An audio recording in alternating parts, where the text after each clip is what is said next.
now. I haven't been thinking I'm doing about internet stuff. God, I'm Here, a big look deal at- on the Look internet. at the text my mom sent me, and you can reply to it. I'm a big deal on the internet. You're interfering with that. This is all I have. I'm in charge of an entire region. You don't understand. So, Jake, we've been live for a couple of seconds, so they got to see that. That's awesome. You're fighting with your fiance, right? Yeah, fiance. Nice. That's Fiance. All right. Well, obviously, we were taking this very seriously on the second cast. We got a lot of tables to get through tonight. If you didn't watch the first cast, we'll give you a quick breakdown of how this is going to go. We have tables 21 through 43 to read through tonight for the Lonewolf GT, which is this coming weekend at the end of April. It is in Dallas-Fort Worth, Texas. It's right next to the airport. And what we're going to be doing is we're going to be reading off the player matchup. So who's playing who on what table. We're going to read you what their lists are and give you a quick breakdown of how we, the jury of peers, think those two lists match up, or maybe how those two players match up. Jury of peers, right?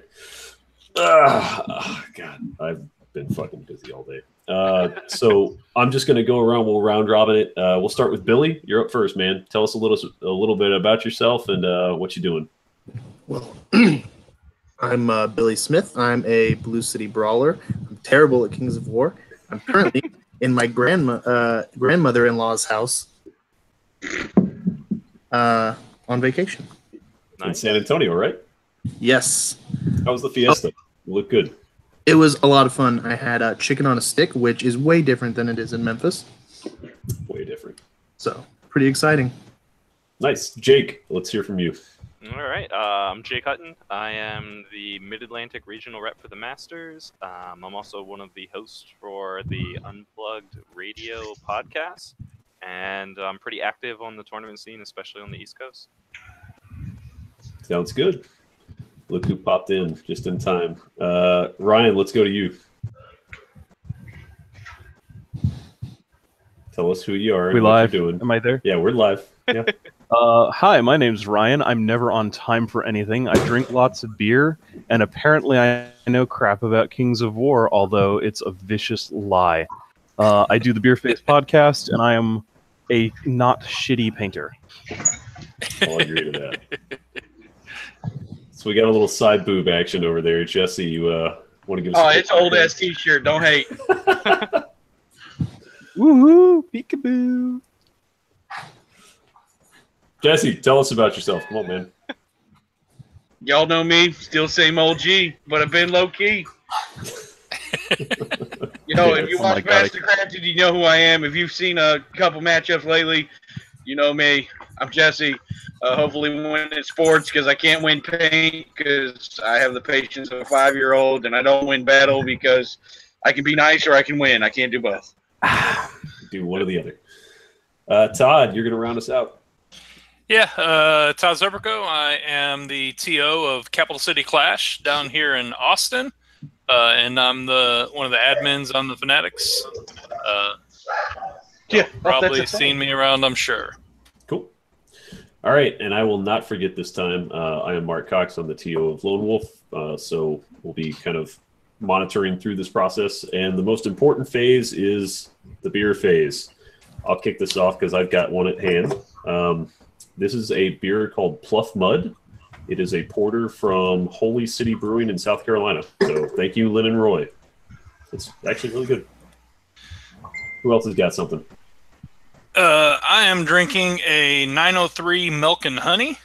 It's a honey stout. It's pretty decent. It's not great, but not bad. And I'm drinking out of my Austin Gooners mug again today because, hey, we won today finally. I am drinking a 16.9 fluid ounce Pepsi from a 6-pack I picked up at Kroger's for $2 because they're on sale. Well, Jesse's rhyming made me finish off a 2-year-old homebrewed silver and black fight back chocolate milk stout that I brewed back 2 playoff runs ago. So now I'm drinking a New Belgium Abbey because it was what was next in the fridge. Nice. We'll see how many bottles I can get through tonight. I've got root I'm beer. drinking straight from the bottle because I'm supposed to do dishes tonight, so I'm minimizing. I'm drinking sweetened tea from Bill Miller's. From a Bill Miller's cup.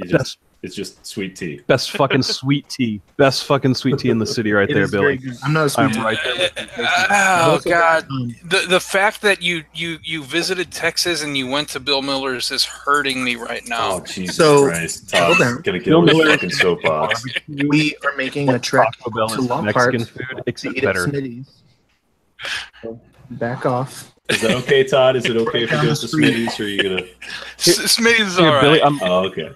I'm going to give you some local tips. Go get breakfast tacos there. Their Yes. breakfast tacos are so much better Oh, than yeah. they should be.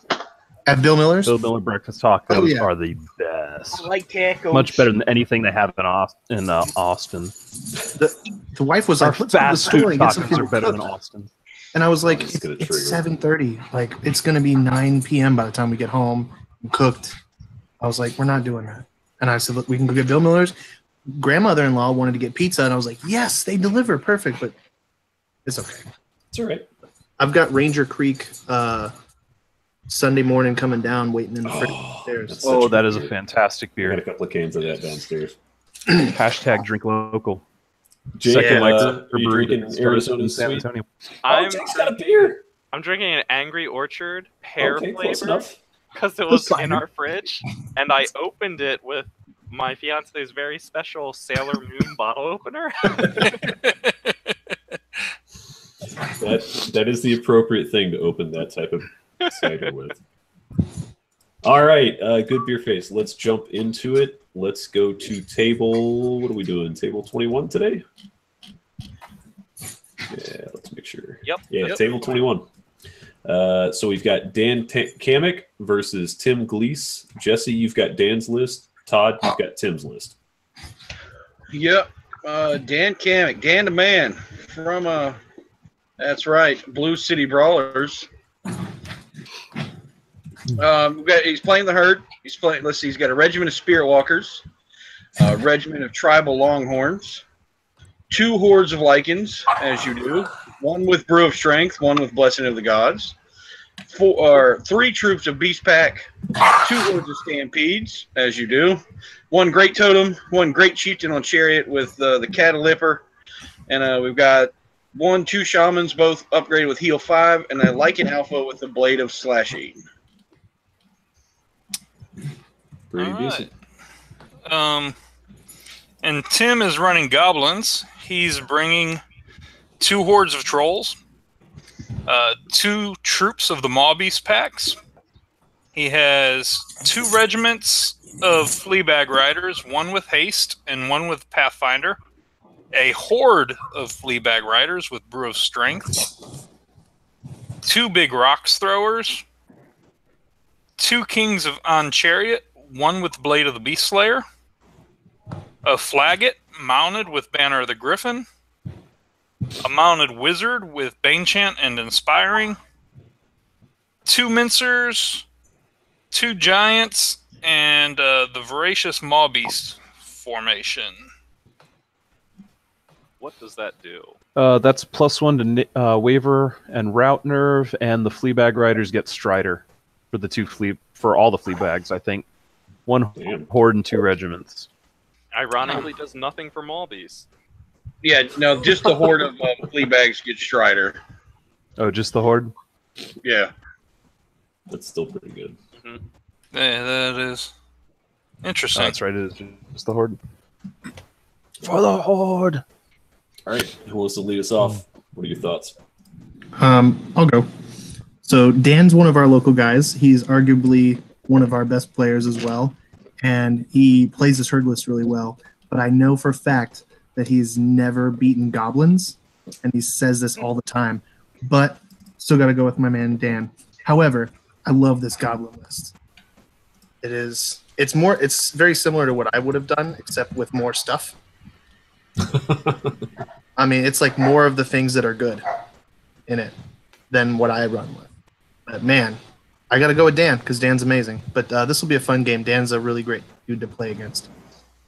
I'm going to go with Dan as well. I think the Goblin list is very cool, and I think it has some potential to do some really tricksy stuff. But the problem is Dan's stuff is pretty much as fast as the Goblin list, hits harder, and has built-in Pathfinder pretty much across the army. And I don't think the Goblins want to see that. And Dan's not going to have to worry about the shooting, because pretty much all he has to worry about is the kings on chariots and the big rock throwers. So, gonna go with Dan. And Dan's awesome, so.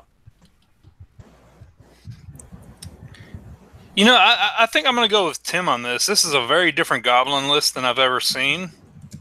But he actually, what I'm looking at is he really has the speed to get the first charges off. And those units may not have the survivability to take the hit back. But he's got a lot of shit for a second line with those mincers and giants and trolls coming in. That can really give a really strong second wave. Plus, he's got a bit of shooting here and there to pick things up. It's a very different list. I like this Goblin list, and Tim's also a very good player. I'm going to go Tim here. Yeah, Todd, I'm kind of leaning that way also. The fast stuff that Tim's got can compete with the fast stuff that Dan's bringing, and then. Yeah, Dan may be able to get off charges against Tim's slower stuff, but Tim's slower stuff is all like defense 5 and 6. So that crushing 1's only going to get him so far, and if he bounces off that, I have a feeling that Tim's going to make him pay for a failed route. It's a good herd list though. It's tough. It's actually going to be a pretty tight game, I think. You know, like a 13-7, one way or the other. Those beast packs are going to be money. They are, but if they get shot, I mean, right. That's probably what Tim's going to do for his first couple of turns is shoot those little things and then use his speed to counter Dan's speed. I don't know. It'll be an interesting match to watch. Yeah, I think it will be. They're both really good players. I think the longer it takes before the lines hit, the better it's going to work in Tim's favor because he's got that range and he's got the maneuverability to set up the charges he wants, both that first punch, take the counter punch and lose all your fast stuff, and then counter punch again with your trolls, your giants, and your mincers. So unless Dan's got everything he wants turn 2, I think Tim can probably take this on maneuverability, which I don't often say against herd lists. That's fun. I'm gonna go with Dan on this one, just because it's like I got to play herd at Blue City Brawl, and I really come to respect the speed. Played goblins before. I see the beast packs each tagging Yeah, the chapters fights each other, right? Lycans versus trolls. Trolls are gonna lose every time. Like I'm not seeing it. And like that initial charge up in the grind. Yeah, and Dan has the heal. Dan can heal. If he doesn't kill something, he can heal it back up. Plus, he's got reach in. I see Dan pulling this out, but this is also, who knows? I mean, if there's, Tim does have the shooting, and with the rock lavas, if they go off, if they pop 2 Lycans, that's game. Pop stampedes, game over, man. Because stampedes, giants are nice, but if stampede hits a giant's probably gonna go away. So I don't know. I'm going to say Dan on this one. Sounds good. Did we get everybody? I thought we did. Fun fact, he won those Longhorns at Lonewolf last year, so good. Glad he's using them. Going full circle. All right, let's go to table 22. We have a challenge between Mr. Lennon Roy, my beer benefactor, and Ryan Smith, the guy on the call with us. So I will go through Lennon's list. And then, Ryan, you can do your own list. How convenient. Fantastic. Here's Lennon. Here we go. All right. What's my boy bringing? He has got Abyssal Dwarves. He has 1, 2, 3 regiments of the Immortal Guard, all of them Nope. 2 of them have exchanged their hand weapons for their shields for extra hand weapons, and then 1 of them has bought a. Nope. All 3. All 3 have mutated mastiffs, and then 2 of the units have the crushing one. He has a regiment of decimators. He has a horde of slave orcs. He has a troop of gargoyles. He has 2 regiments of abyssal half-breeds. 1 of them has caterpillar. He has a horde of grotesques. He has 2 dragonfire teams. He has an overmaster on greater abyssal dragon. And he has 2 half-breed champions. 1 of them is flying, and the other one has loot of darkness. Sorry, ukulele of darkness. Ukulele, Mark. Yeah, I caught it. I got it. Did you mention the healing brew on Overmaster? Let's see. Did I miss that? I missed that. You're right. He has the healing brew for 5 points. Thank you. That'll be like a game changer, I'm sure. somehow that 1 wound is going to come back and bite you in the ass. All right. Ryan is running the herd because he didn't get his abyssals done in time and gave up a week ago. He's got a horde of spirit walkers with the Helm of Confidence. He has 2 troops of harpies. He's got a horde of lycans with the Brew of Strength and a horde of lycans that are naked because they took his Helm of the Ram away from him. He's got 3 troops of beast packs. He's got a stampede with the Lion of Elvenkind and a stampede with the Brew of Sharpness. A flying chimera. 2 mounted shamans with heal and mind fog. 1 of them also has Amulet of the Fireheart, and 1 has Shroud of the Saint. Yeah, you want me to start off on this one? I think I know where you're I'm not go. drinking. Go for I'm it. not drinking one of Lennon's beers right now. That's a mistake because I'm underwhelming. I'm way overconfident, and Lennon is just gonna fucking table me, guys. There's no way. Nope. I got to go with Lennon on this one. I don't do well against Abyssal Dwarves in general. I don't do well in challenges in general. I don't do well in Kings of War in general. You do all right. But you He's paint got a lot pretty. of shooting. He's got a lot of shooting. If he can get me to be hesitant and stay back while he sets up his counter charges with half-breeds and grotesques, he's just going to mop me by table 4 or turn 4. A good amount of his shooting, though, is pretty short range, and the throwing mastiffs with the 1 use only, if he's getting them, you're in charge range. That's true. Well, Yeah. I'm hoping for a good mind fog on his gargoyles, and that'll be that's my game plan. We're just gonna mind fog. That's a good start, but you've got to have something after the gargoyles. I think that. No, I'm gonna pick up that unit, and that's probably about it. I may get a fire team.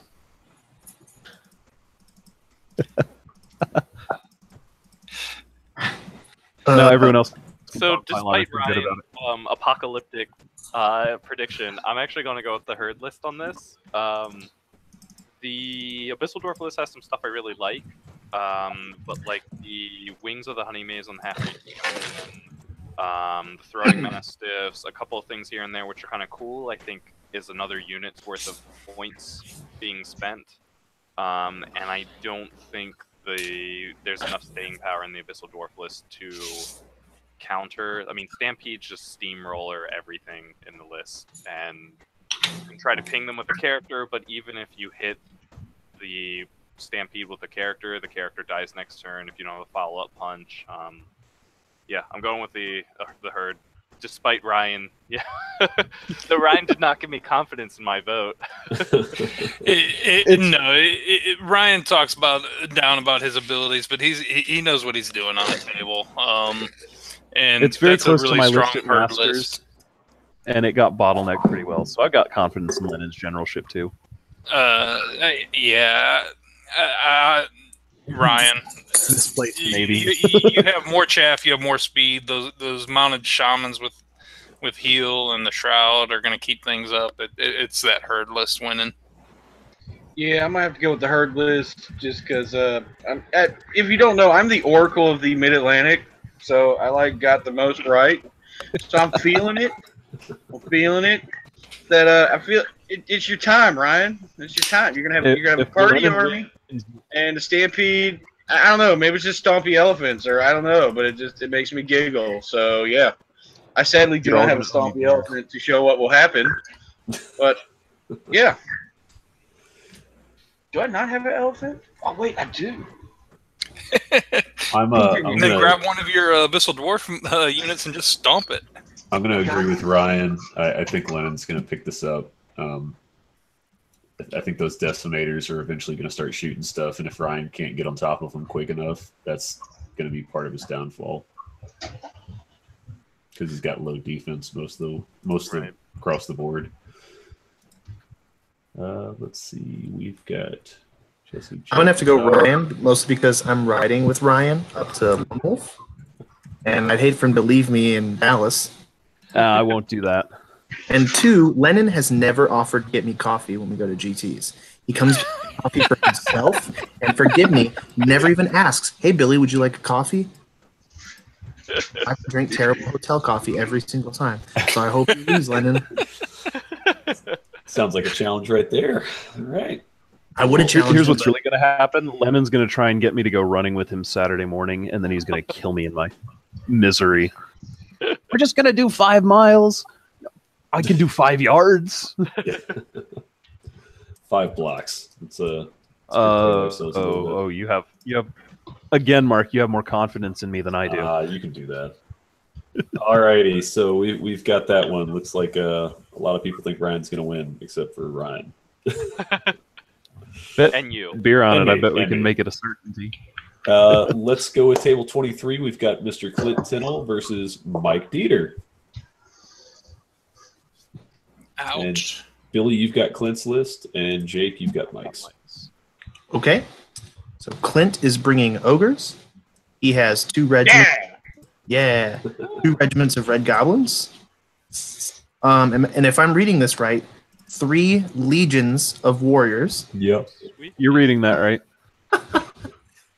2 hordes of hunters, a horde of chariots with Potion of the Caterpillar, an army standard with the Uke of Insatiable Darkness, a Boomer Sergeant with Inspiring Talisman, and then a Naked Boomer Sergeant, and then the Gorkagamox Scouts formation, which I think gives Nimble to the Hunters and the Red Goblins. Yep. Yeah, everybody gets nimble Awesome. in that formation. That's cool.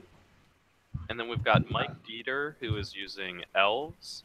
He's got a horde of kindred archers, 2 regiments of Palace Guard, 1 with Brew of Courage, 1 with Helm of Confidence, 2 hordes of 4 shamblers, a troop of Silver Breeze, a horde of Drakon Riders with Pipes of Tear, 2 bolt throwers, army standard bearer, elven mage with fireball, dragon kindred lord with the potion of the caterpillar, and a tree herder.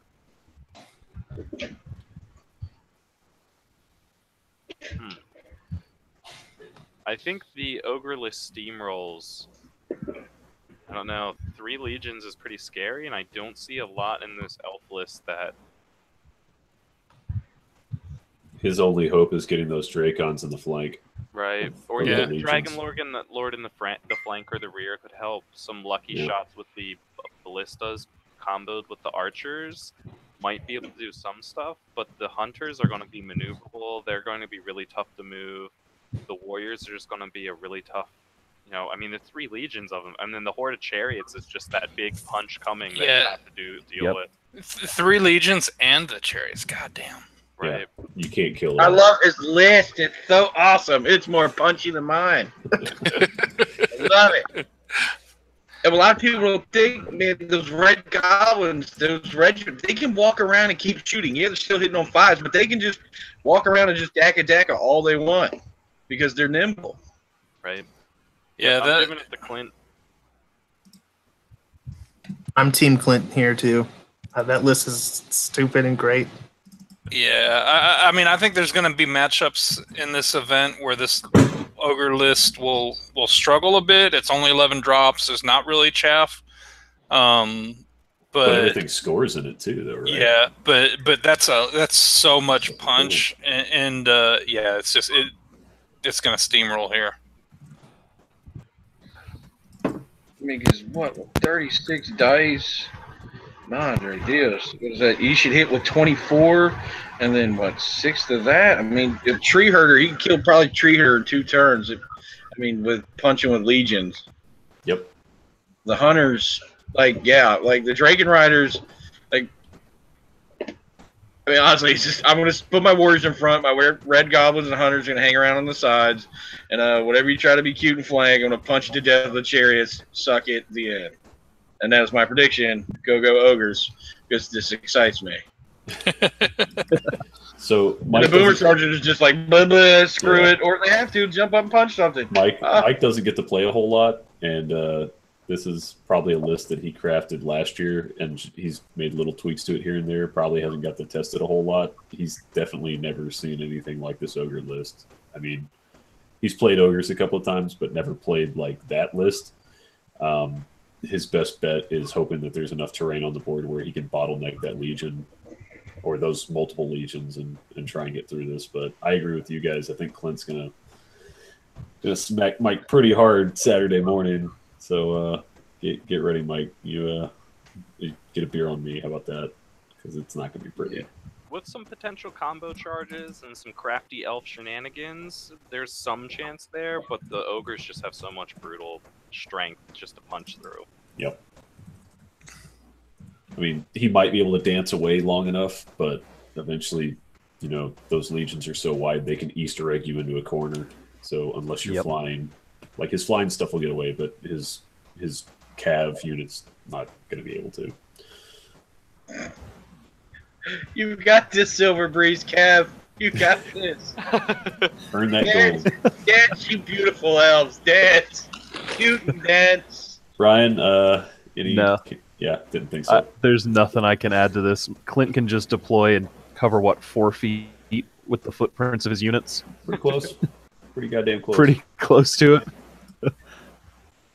All right. There's not a lot Mike's going to get. Let's jump over to table 24. Ogre list with Cock 18. Just want to say that.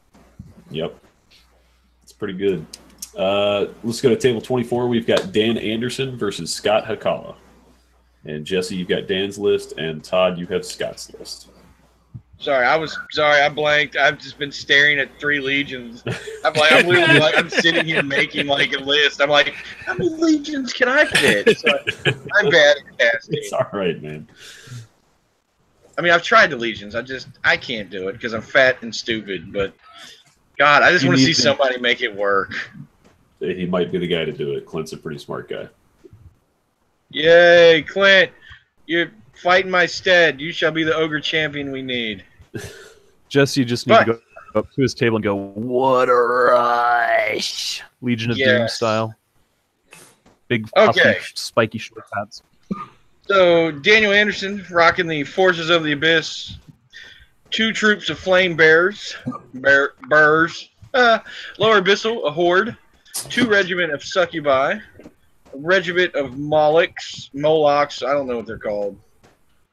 The things that aren't trolls, but they're trolls for Abyssals. Sure.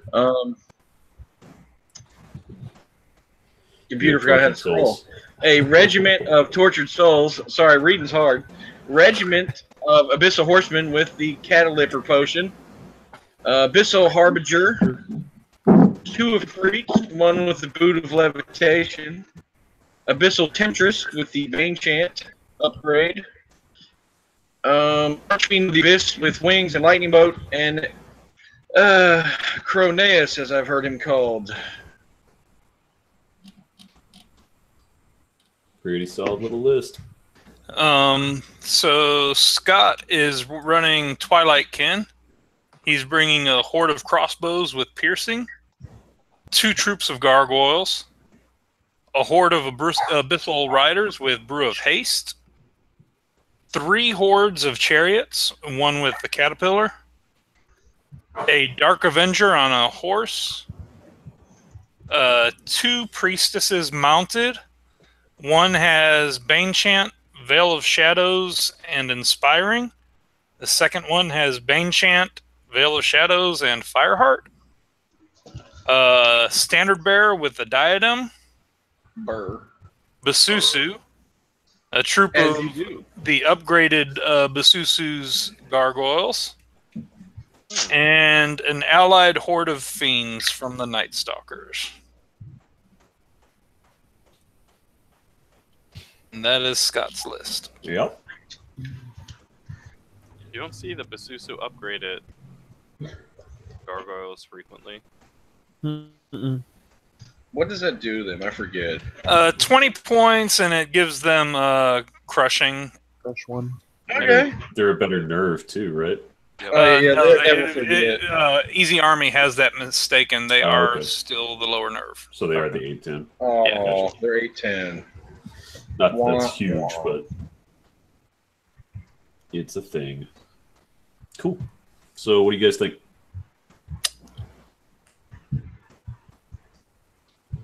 Meh? Yeah.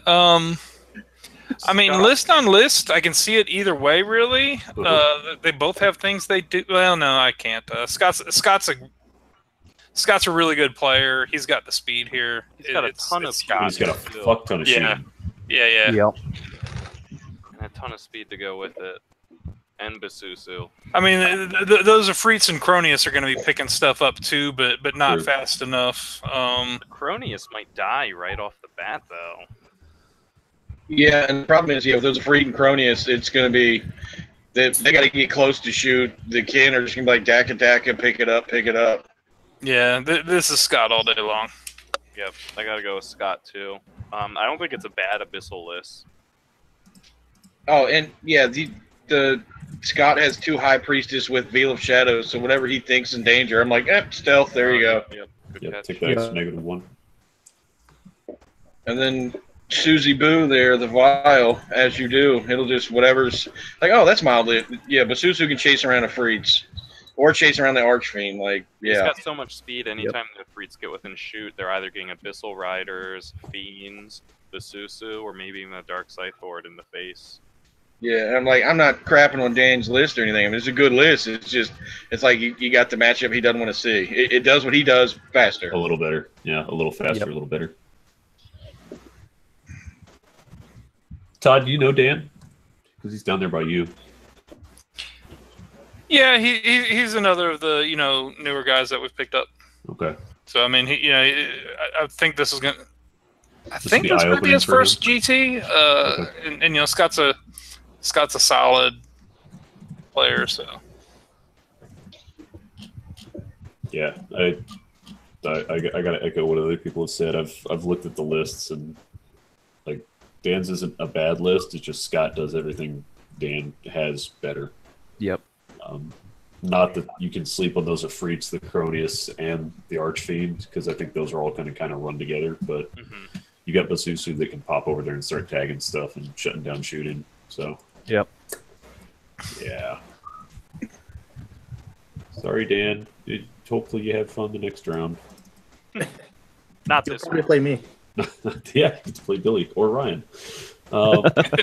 Anybody else? I assume Ryan. You Yeah, I got take the nothing test. additional on this one. Billy, you want to? I like the Dark Elf list better, honestly. Yeah. I'm gonna have to go Dark Elves. Alrighty, let's jump over to table 25. We have a challenge here. Also, we have David Sweat versus Robbie King, and my God. I have David's list. Why are you saying that? I just see what's going to happen here. It's going to be a lot like your army. I have a feeling. So yeah, David is bringing the herd. He has a horde of Guardian Brutes, and he gave them Caterpillar. He has a regiment of Lycans.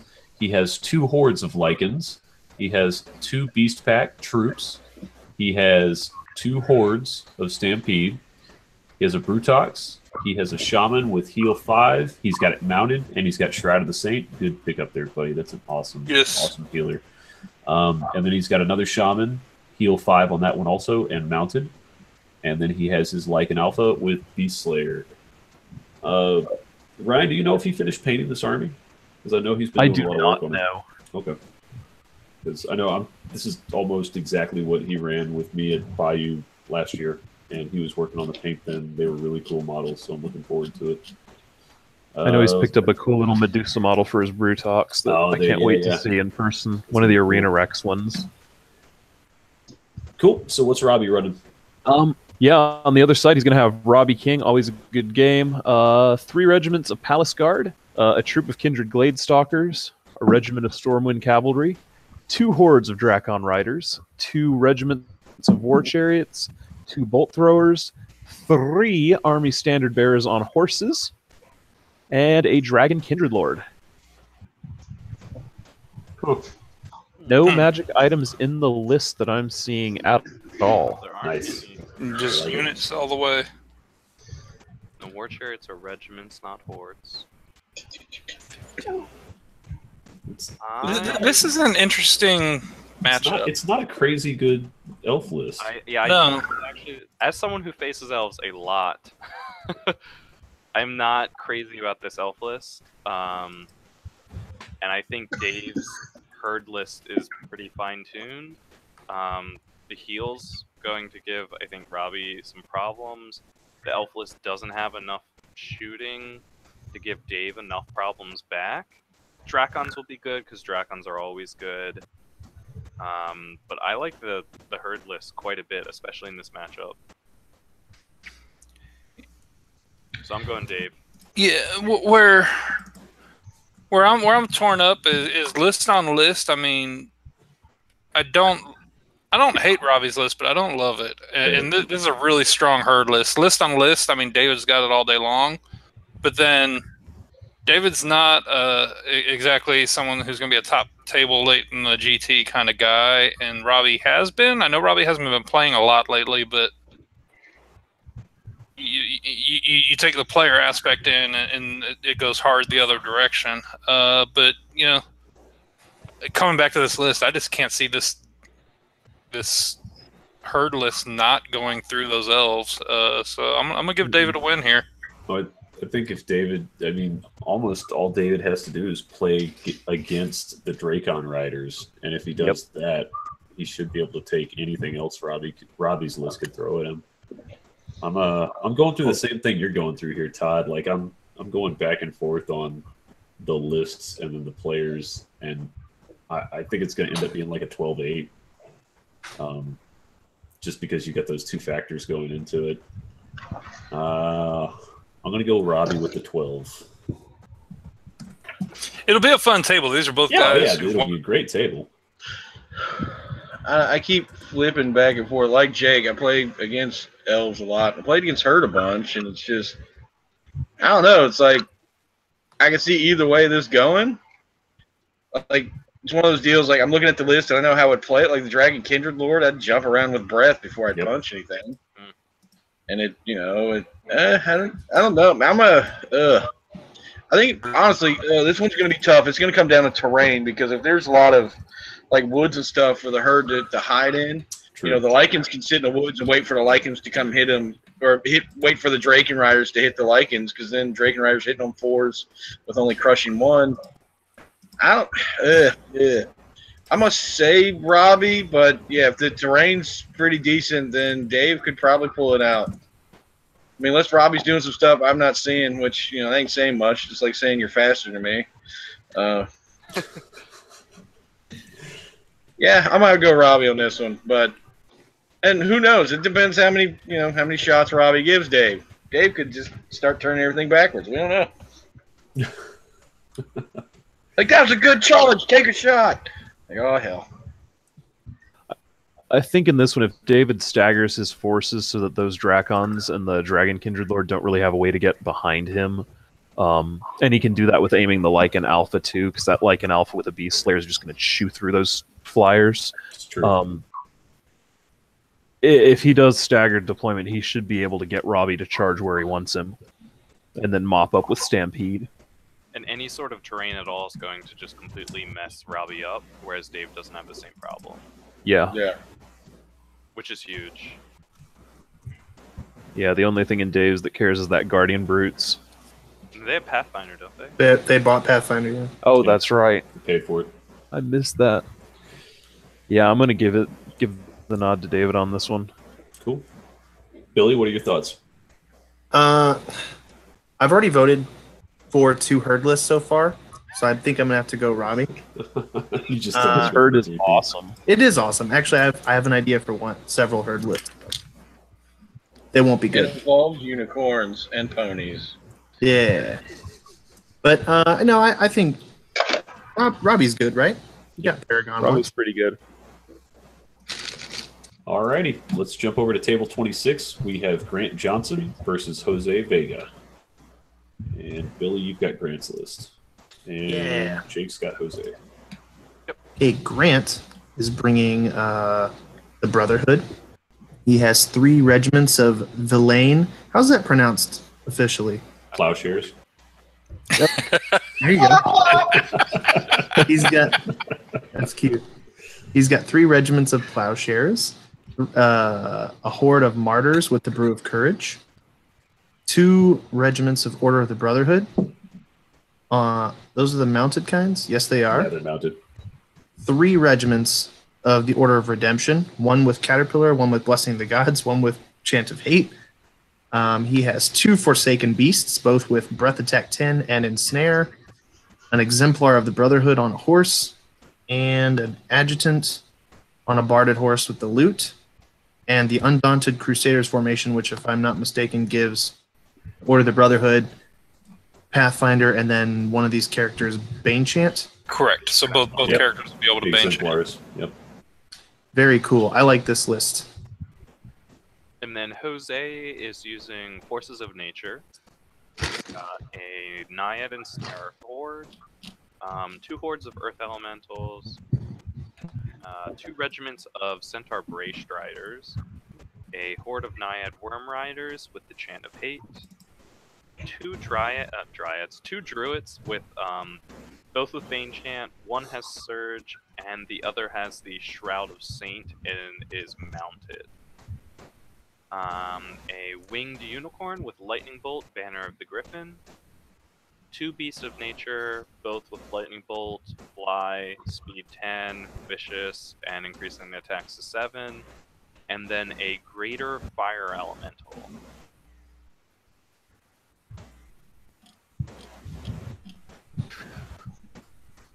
I like both of these. Yeah. They're both good. So when you get to my list in a few tables, you'll be like, wow, this is like a worse version of Jose Vega's list. But I think the Brotherhood list is really cool because he's got the little chaffy units to get in the way. He's got a ton of knights. He's got the tools to delete the things that matter in the nature list. And like, if he can handle those flyers, he'll be fine. Like, The Lightning Bolt those could Worm give Riders a are going to problem, crumble. though. Lightning Bolt could be a big problem. Yeah. Because there's Lightning know. Bolt, what, 19? And 14 of it is vicious. And Yeah. not It doesn't do as 12. much as you think, though. true. I mean, but depending on who he That's a lot. targets, it could give, some waivers when you need, or even hold off. And I think the Earth Elementals are going to be tough for Grant to get through, because he doesn't. I mean, he's really relying on his Thunderous Charge too. Probably doesn't pop them in one go without a combo charge, and then in the grind, the Elementals get healed up and smash the Knights in return.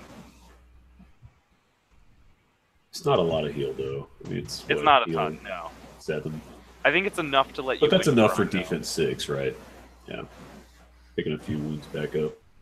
So I like both these lists a lot. I'm going to actually go with Jose because I think he can do more with objectives and terrain than Grant necessarily can.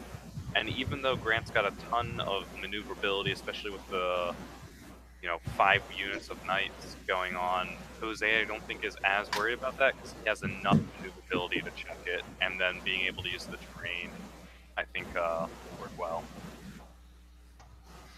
So I'm going to Jose. Gotcha. I'm looking at both lists. I have a unique quandary because I love the Brotherhood. They're my favorite army that I don't play. But Jose Vega is an awesome name. Like, how do you pick one? All joking aside, I don't know. I'm gonna get. I'm gonna go with Grant on this one. I mean, he's got his stuff that hits real hard. He's got Pathfinder. His Plowshares. I mean, they're not gonna do a whole lot except getting away, and that's their job. Mm-hmm. And the Elemental's punching back, but I don't know. This one, well, I hate to say it. It might come down to dice on this one, just because the Brotherhood, if they hit real hard and stuff goes away, awesome. But if he just shits the bed on dice, he's stuck. Yeah. Dead. Yep. So, yeah, I'm sorry, Jose. I'm gonna go with Grant on that one. I'm really torn on this one. I really like both lists. I think those Forsaken Beasts with the Ensnare can be pretty big here. There's a lot of units that Jose has that hit on 4s. He can get those hung up when you're hitting on 5s or, whatnot. But what's And again, those Beasts of Nature with Fly coming in can hurt. If Jose plays his angles right. I think it's gonna be a close game. I'm gonna come down on the side of the Brotherhood in this matchup. Jose, sorry, love you, bro. Had a good time seeing you earlier today, but yeah. Wow, stabbed him right in the back. Yeah, his army's looking good. The Worm Riders, I like how those are coming out. But I really like that Brotherhood list, and I think he's got some tools there to swing this one. So I'm gonna go Brotherhood. It's a good Brotherhood list. I'll go the other direction on you. I think Grant is going to get stuck in, and that Thunderous Charge is going to disappear, and then he's really going to have a hard time with Jose's list. And Jose was playing this to a pretty high caliber a month ago when we did our primer, and yeah, he's a solid player. I don't know how much Grant has been playing lately. Obviously being in dojo, he's going to get coached up a lot. But I think Jose's got the tools that he needs to take out this Brotherhood list. So I'm gonna go with Jose on this one. It's a pretty even split. Yeah, 2-2 so far. I think I'm gonna go with the nature list just because I want it to be good. It's a terrible playing line, and I like it. I think it has the tools to do if you know how to use them, which I don't. Ryan, I'm gonna jump on Jose's side on this one. I think he's got enough hold it in there with his high defense and enough harassment between the lightning and the maneuverability to sort of force Grant to take charges he may not be quite ready for all the way. And then if he gets units stuck in, especially on some of those elementals, Jose's going to be able to get him where he wants him. So I'll give Jose a minor win there. Sounds good. All right, let's jump over to table 27. We have David Bowman versus Brian Priest.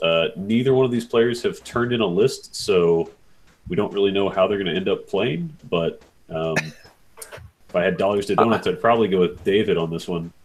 I'm going to go with whichever player shows up. Well, that's always a plus two, right? I'm gonna go with Bowman because he's literally a real life space marine. Like, Jesus. I saw him at Masters 2 years ago. He wore a Captain America shirt, and I was like, "Huh, you are the one person I've ever seen wearing that shirt who could make a case for that." So yes, he is the Emperor's champion, and he will always have my vote because I don't think I can take him in a fight. Even if I hit him with a car first. Yeah, right. We actually have the best general trophy is named after Bowman at Lonewolf. Yeah, not much to say without any lists. Bowman on the Bowman gets the edge on the size of biceps alone. I mean, the man plays with like 6 foot wide like dice. Like he just picks up casino dice. Like I do 12. Like I've got like 8 mil dice with my chubby childlike hands, and I'm struggling. This man's picking up casino dice. He's like, "Is that 50 attacks? Okay, here we go." I'm like, holy shit! Just palming it. All right, let's jump over to table 28. We've got Brody Beck versus JP Scott, and I have Brody's list. Let me pull it up. Let's see if he's changed it a whole lot from the last time we played. Alrighty, he is bringing dwarves again. He has a horde of bulwarkers with the Staying Stone. He has 2 ironclad regiments. He has 2 troops of rangers. He has 2 hordes of Earth Elementals. He has 2 regiments of Brocks. One of them has Strength. The other one has Healing Brew. He has 1-2 Flame Belchers. He's got an Army Standard with the Ukulele. He has the Berserker Brock Lord, mounted, obviously, and with Blade of Slashing. As you do. He has the King with Wings on Honey Maze. God, that guy is so annoying. He's got a Stone Priest with Bane Chant 2, and he bought the Wall of Iron upgrade, which gives Iron Resolve. Gives Iron Resolve to the Bulwarkers and the Ironclad. Yeah. And the King, too, right? Or does the King not get it? He might get it, too, I think. God, defense 6 with that. That's ridiculous. Cool. Yeah, that looks a lot like the list he took against me. It's a really, really solid list. All right, on the other side of the table, we've got JP Scott, who's running Dwarfs. He has a horde of Bulwarkers. He has 2 hordes of Earth Elementals. One has Fire Oil. He has 2 regiments of Brock Riders. One has Caterpillar. The other has the Hammer of Measured Force. He has a Brock riding Berserker Lord with the Blade of the Beast Slayer. He has a King with the Wings of Honey Maze, because Kings of Honey Maze are what we do. He's got a Stone Priest with Bane Chant 2 and the Fireheart Amulet. And then he has a King on a large beast with the Banner of the Griffin. And just for good measure, he has not 1, but 2 Steel Behemoths. Oh, baby. Woof. 3, 4, 5, 6 units with defense 6. It's a good old-fashioned dwarf off. They're just going to set their lines and run at each other as fast as their little legs can carry them. They both have the when they finally hit combat in turn 6, it's going to be awesome. It's weird. So I think I like Brody's list better, but I think in this matchup, the things I like that Brody took that JP Scott did not take won't matter. Like, I really like the Ranger troops a lot. They're good. I think they're super good and super underutilized. Ironclad regiments, I think, give some interesting flexibility. I think the Berserker Brock Lord with the Blade of Beast Slaying is phenomenal. But they both got that. Right. Okay, touche. No, Mike Austin apparently told Alex Chavez that was going to be a thing like 12 years ago.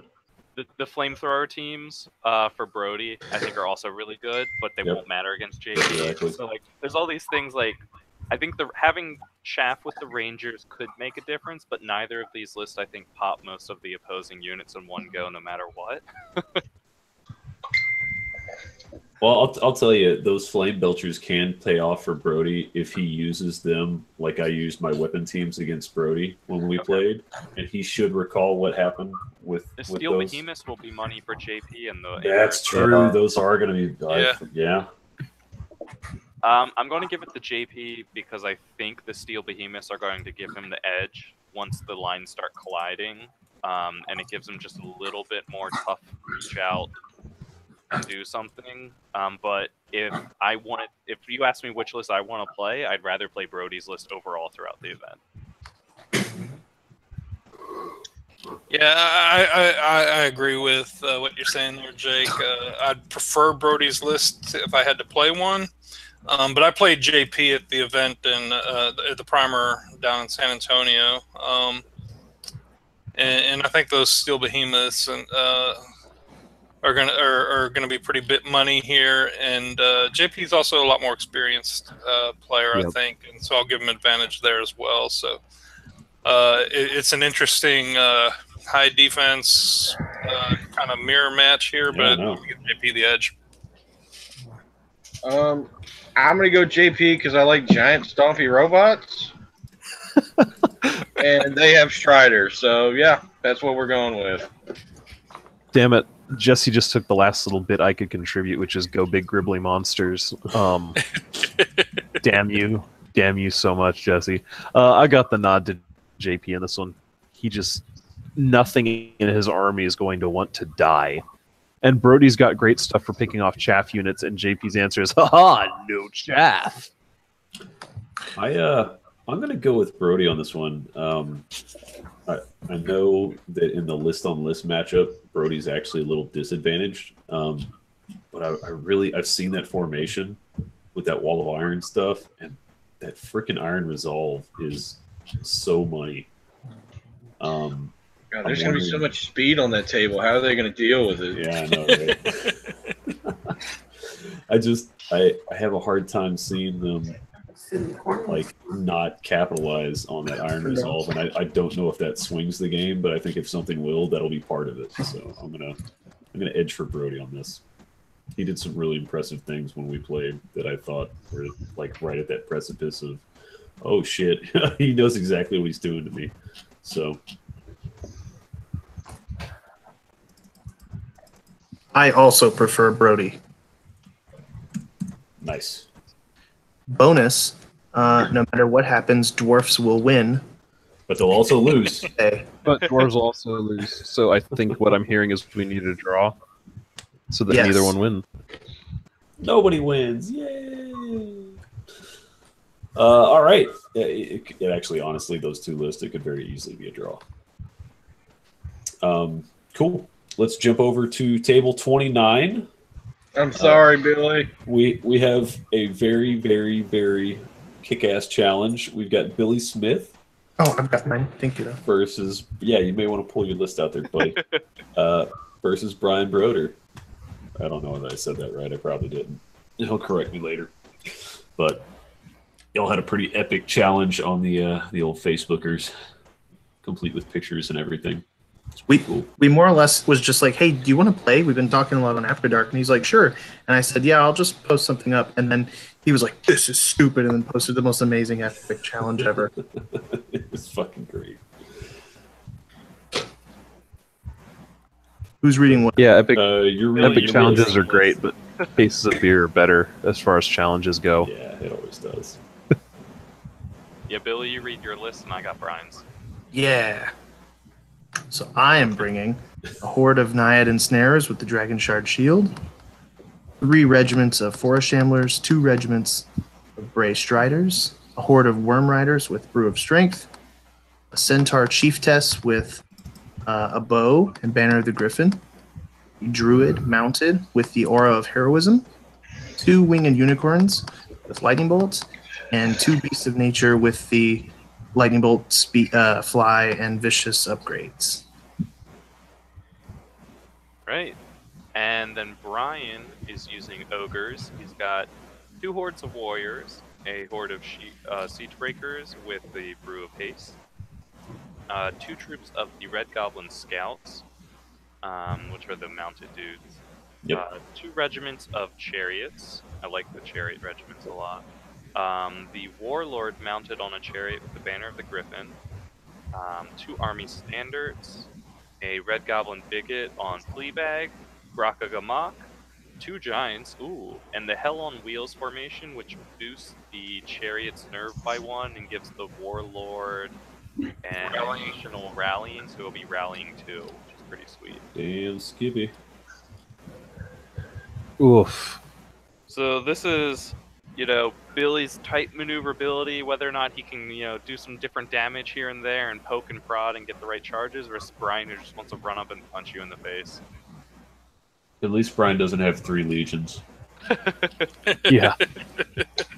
No, you got chariots which are just as punchy, and I love it. And with those nerve boosts, the regiments are extremely 16, tough. 18. Yeah. God, that's Oof. I'm gonna go with Brian because I know my capabilities. Your Naiad ensnarers could be really good in this matchup, though. Yes, they could. Because none of that crushing strength, you're like, I do not care. And there's no Pathfinder in this list. What's gonna be the issue with the ogres is he's got nothing to deal really with flyers. Like, he can hold back his chaff as a second line and maybe Grokkagamok, but that's assuming Billy's gonna pants and hard and just, I'm gonna run behind you. Like, Yeah, those the Beast of Nature are gonna be, yeah, and hell, even the Winged Unicorn. I mean, hitting on 3s, 4 attacks. I mean, Lightning bolts. like if something happened. A good amount of lightning bolt too. Bad. Well, you're And better off. lightning You're bolt. better off throwing lightning Don't and care, flying and healing, never engaging in combat with a unicorn. Right. Yeah, like if Billy can get crazy with the flyers, that's going to be a big issue because the best he's got is the Red Goblin Bigot, which without a blade of slashing, usually you can count on like 1 wound or something. Yeah. Without a blade, I'm like, I mean, the Gigant, but with the Gigantes, I don't know. Billy is a great painter, but it's one of those like nobody ever messes with Mike Tyson's sparring partner either. Billy plays against a lot of good guys in the Southeast. And Billy plays his flyers right, he can take out these ogres. I pretty much play the same list. I don't run Grok and the Giants. That's because I run with Breath Attack. And that's, just looking at the ogre list, the flyers are going to give him fits. But, yeah, damn it, I hate to say it, man, but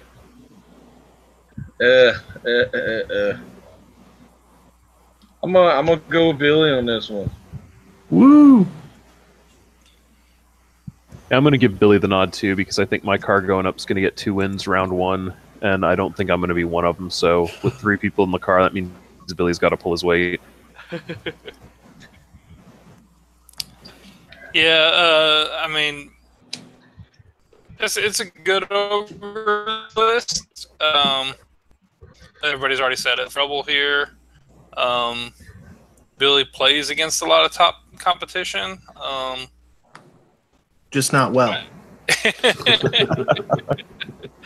I'm going to go for Brian being shaken by the quality of the painting and making a mistake, and Billy capitalizing with his Flare flyers. off the highlight. That's my strategy.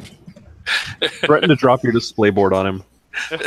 Yes. What I'll more than likely do is just bring up the Name of the Wind, and he'll be like, "Oh, I hate that book so much," and then Oh yeah. distracted. Wait, what? He hates the Name of the Wind? Then He hates the Name of the Wind. you could have saved everybody like 5 minutes of me rambling and just said that, and I've been like, Billy wins. So I'm going to go with the opposite of that. I'm going to say Brian. I think Billy has the potential to win here, but I think Billy's going to overthink it and then realize that he needs to start making moves quick and make some mistakes, and Brian has the ability to capitalize on that quickly. And I also think Billy's dice are going to be as kind to him as they were in our game against each other. And when he really needs that lightning bolt to be on, it's just going to do like 1 wound the whole round. And then he's going to get a sad face, but still have a fun time.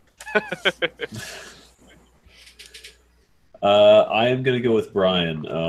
I 100% see how you can win this game, Billy, with using lightning early and using it well. It's just a matter of making sure you can pick the right stuff off early and then start, forcing flank/rear threat with those beasts of nature, and I dig your nature list a lot, Billy, though. It I like is. it. It's a really good list. So I just think the ogres are going to win somehow. I'm gonna translate Mark's commentary there. Billy, a good player with your list would win, but it's you, so he's going with Brian. That's fine. That's terrible. That's terrible, man. It's a good list, Billy. It really is.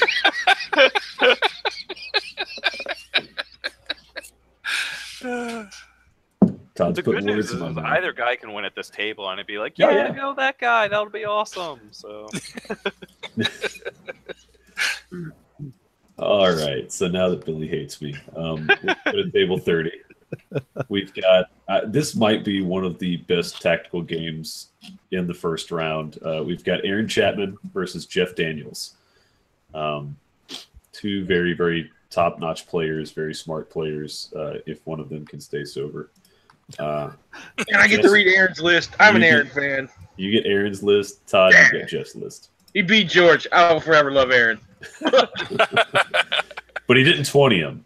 So, I mean... I don't care if that man 11-9'd him. I don't give a shit. He beat It George. was like a 15-5. It was a solid win. Whatever. He won. My prediction was right. The Hawk smashed the Archer. I'm an Aaron fan. I need a shirt. I need to print Aaron. I'm an Aaron fan. Yeah. Anywho, sorry. So, Abyssal Dwarfs, 3 hordes of Decimators, 1 with the Heart-Seeking Chant, we have 1, 2, 3, 4, 5, 6 hordes of slave orcs, as you do. A Dragonfire team. 2 Abyssal Half-Breed champions, one with Stained Stone and one with Dwarven Ale. And lastly, my friend and yours, Basusu the Vile. And so Jeff is bringing salamanders. He is running a horde of primes. He has 2 regiments and 2 hordes of the tyrants. One of the hordes has Caterpillar. He has a horde of Sky Raiders with the Jar of the Four Winds. He has 3 Commodons, a Mage Priest with Martyr's Prayer and Inspiring, another Mage Priest with Martyr's Prayer and Banner of the Griffin, a Flying Clanlord on Fire Drake with Haste, a Sky Lord with Blade of the Beast Slayer, as you do, and the Swamp Lurkers formation. So Strider on the Tyrants. Yeah. What is it, 1 horde and 2 regiments get Strider? Correct. Yeah, so he'll have a Strider on a horde and 2 regiments and Caterpillar on the other horde. Yeah. Yeah. I'm going to guess the one with Caterpillar will not be the one with Strider. Because That's probably a good guess. I am so smart. I like this salamander list. It's a very solid list. Oh, Jesus. Somewhere right now, Joey the Greek is touching himself because you said that. Joey, Yeah, I mean, with I like all the salamander lists, but the one he runs, even though I lose versus his too. So the interesting thing is, Jeff's list has the height to be able to target whatever he wants out of Aaron's list. Yep. Theoretically.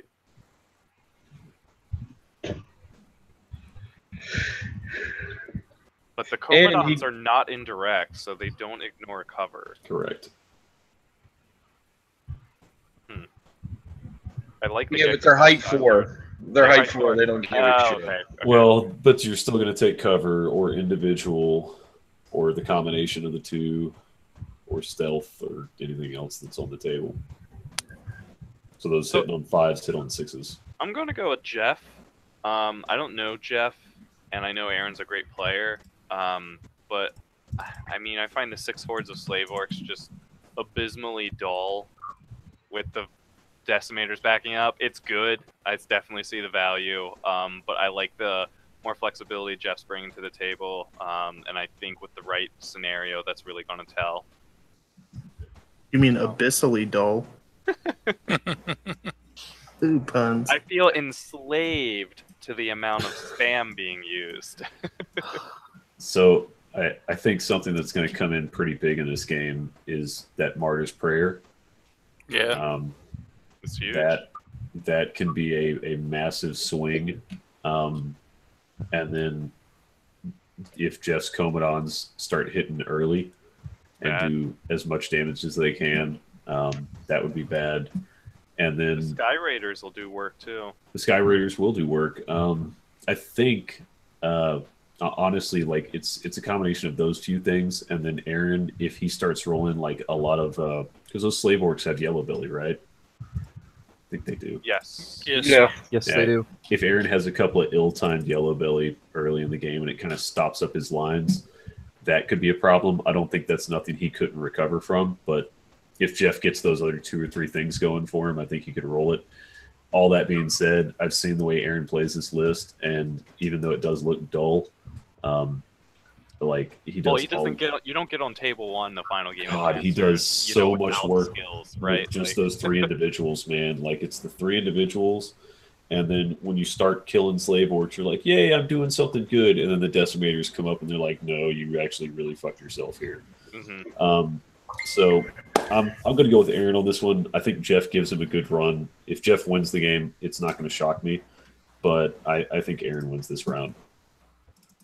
Yeah, I know I'm fanboying hard here, but I'm going to go with Aaron just because, like, I can see how he could play it. It's like everything. I mean, Jeff's shots, while scary if they hit, I mean, that's the problem. The Sky Raiders not going to care with defense 5. The Tyrants and the Salamander Primes, it's like, oh, the whole time they're punching slave orcs, he's going to be like, well, I'm going to shoot you with decimators. I'm going to shoot you again with decimators. And I'm going to shoot you again with decimators. And remember, you got Susie, Basuzi and the 2 half-breeds running around. Yep. If he's shooting slave orcs, he's not shooting them. If he's not shooting them, they're turning stuff off. Well, and they've got regen, too. So even if you shoot them and you don't kill them, they're just going to pull it back up. Yeah. Yep.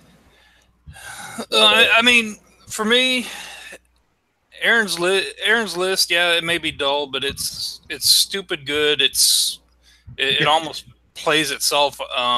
But he's a good general, and he's got a lot of practice doing right. But you're right, Mark, when you say that those characters do so much work.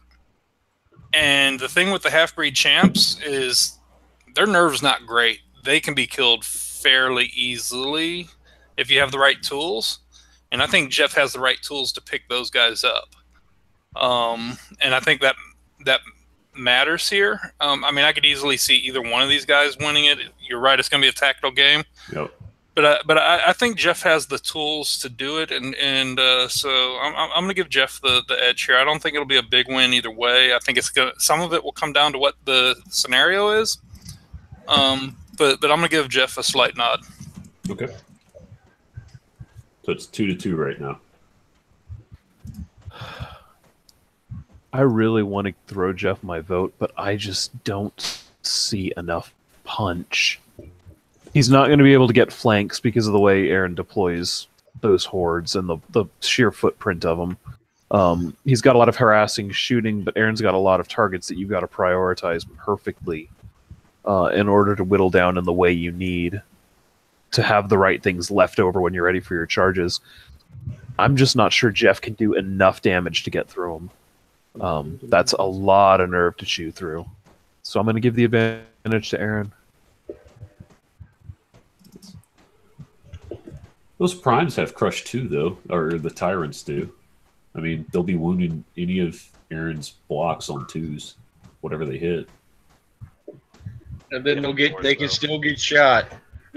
Oh, they're still going to get shot. I'm not saying they're not. They're going to get the shit shot out of them. But I mean, it does give some aggressive tools. He should be able to kill those slave orcs with those tyrants. It's just, and the good news, tyrants have fury, so they're going to be doing it's not like they're going to get wayward and sit there with a thumb in their ass. Yeah, if they're still alive, they'll still be able to charge or countercharge after the slave. Countercharge. Yeah. So are you were going with Aaron there, Ryan? Going with Aaron. Okay.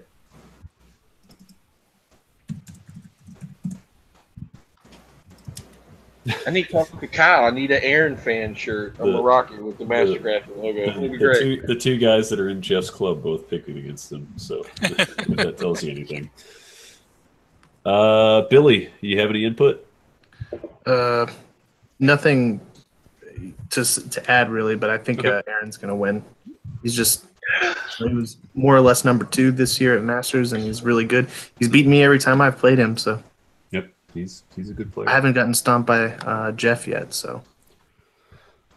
Alrighty, let's go over to table 31. We've got another challenge. We've got Jody Stubblefield versus Justin Balsack. And let me pull up Jody's list. Slow play. Yeah, let me take my time on this. I can drag it out. So this is the, again, for those of you that didn't listen to the first cast, we have 2 players playing the exact same list to see who can do better through the weekend with it.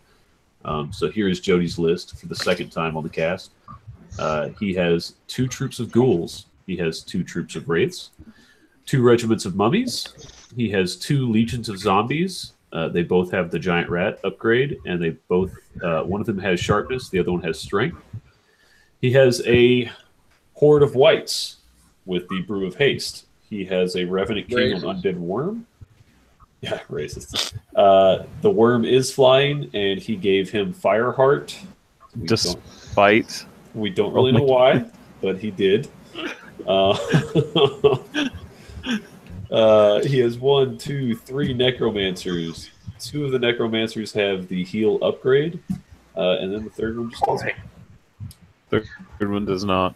Yep, does not. And then he has Morgoth the Faceless, who has With the Touch of Darkness. Yep.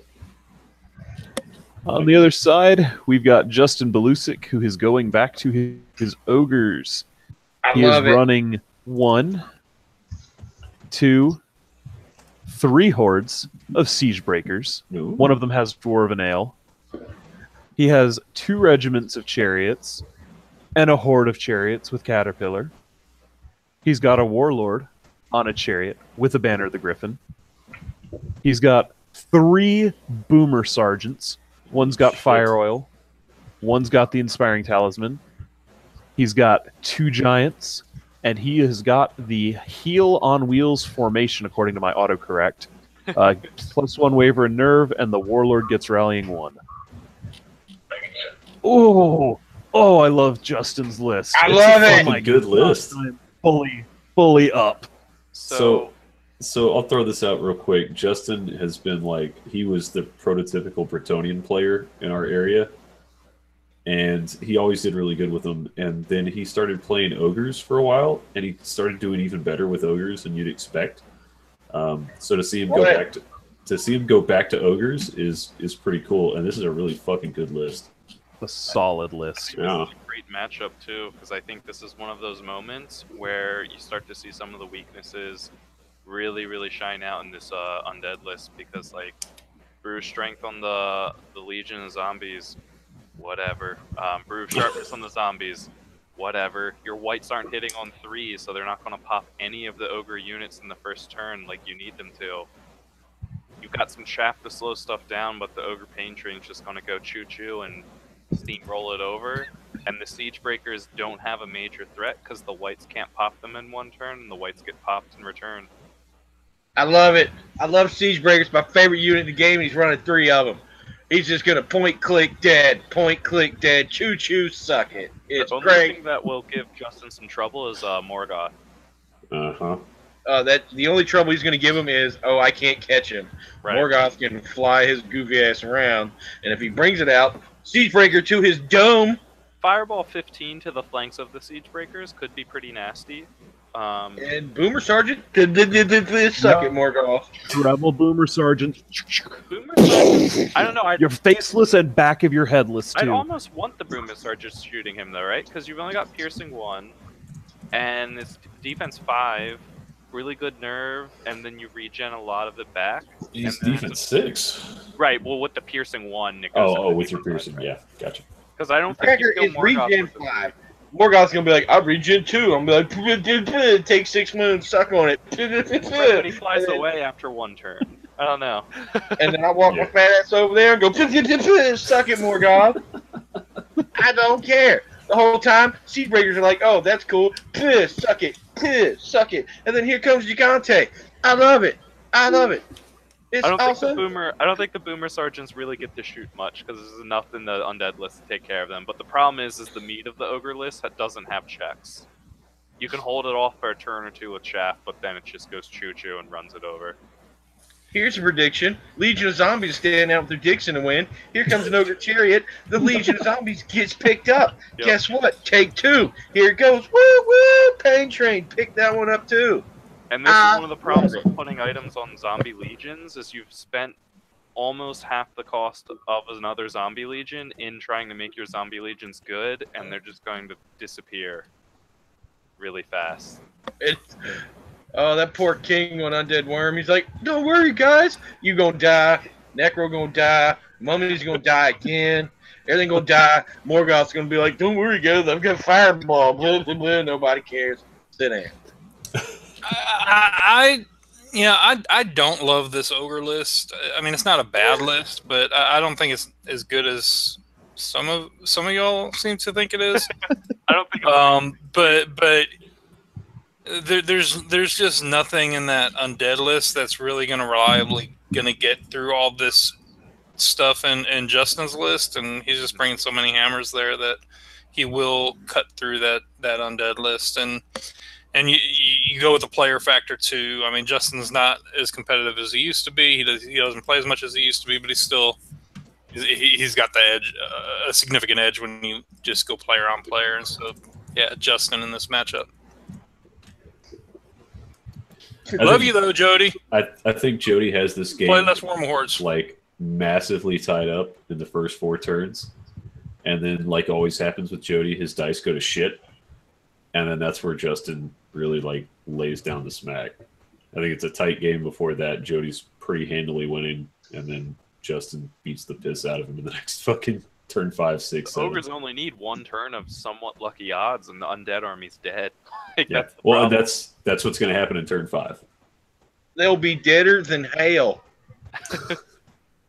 In my county, that's super dead. On a scale of 1 to 10, how dead are you? Like, Anybody else? I think the 10 points wasted on the Fireheart is going to be the downfall. Oh yeah. But he can cast Life Leech. Twice, but not really. He's going to cast Crushing Strength a lot. Okay, so just quick, because maybe I'm out of the loop. Did they deliberately make like just an ass-tastic list, or was it, I'm drunk, I made this list, he's drunk too, let's do this? No, Jody actually plays with the list like this fairly often. So And, he's he rocking actually- like... Well, no, like those, like Jake doesn't like the zombies. Like Jody usually does a lot of work with the zombies more than They can you do would work. think.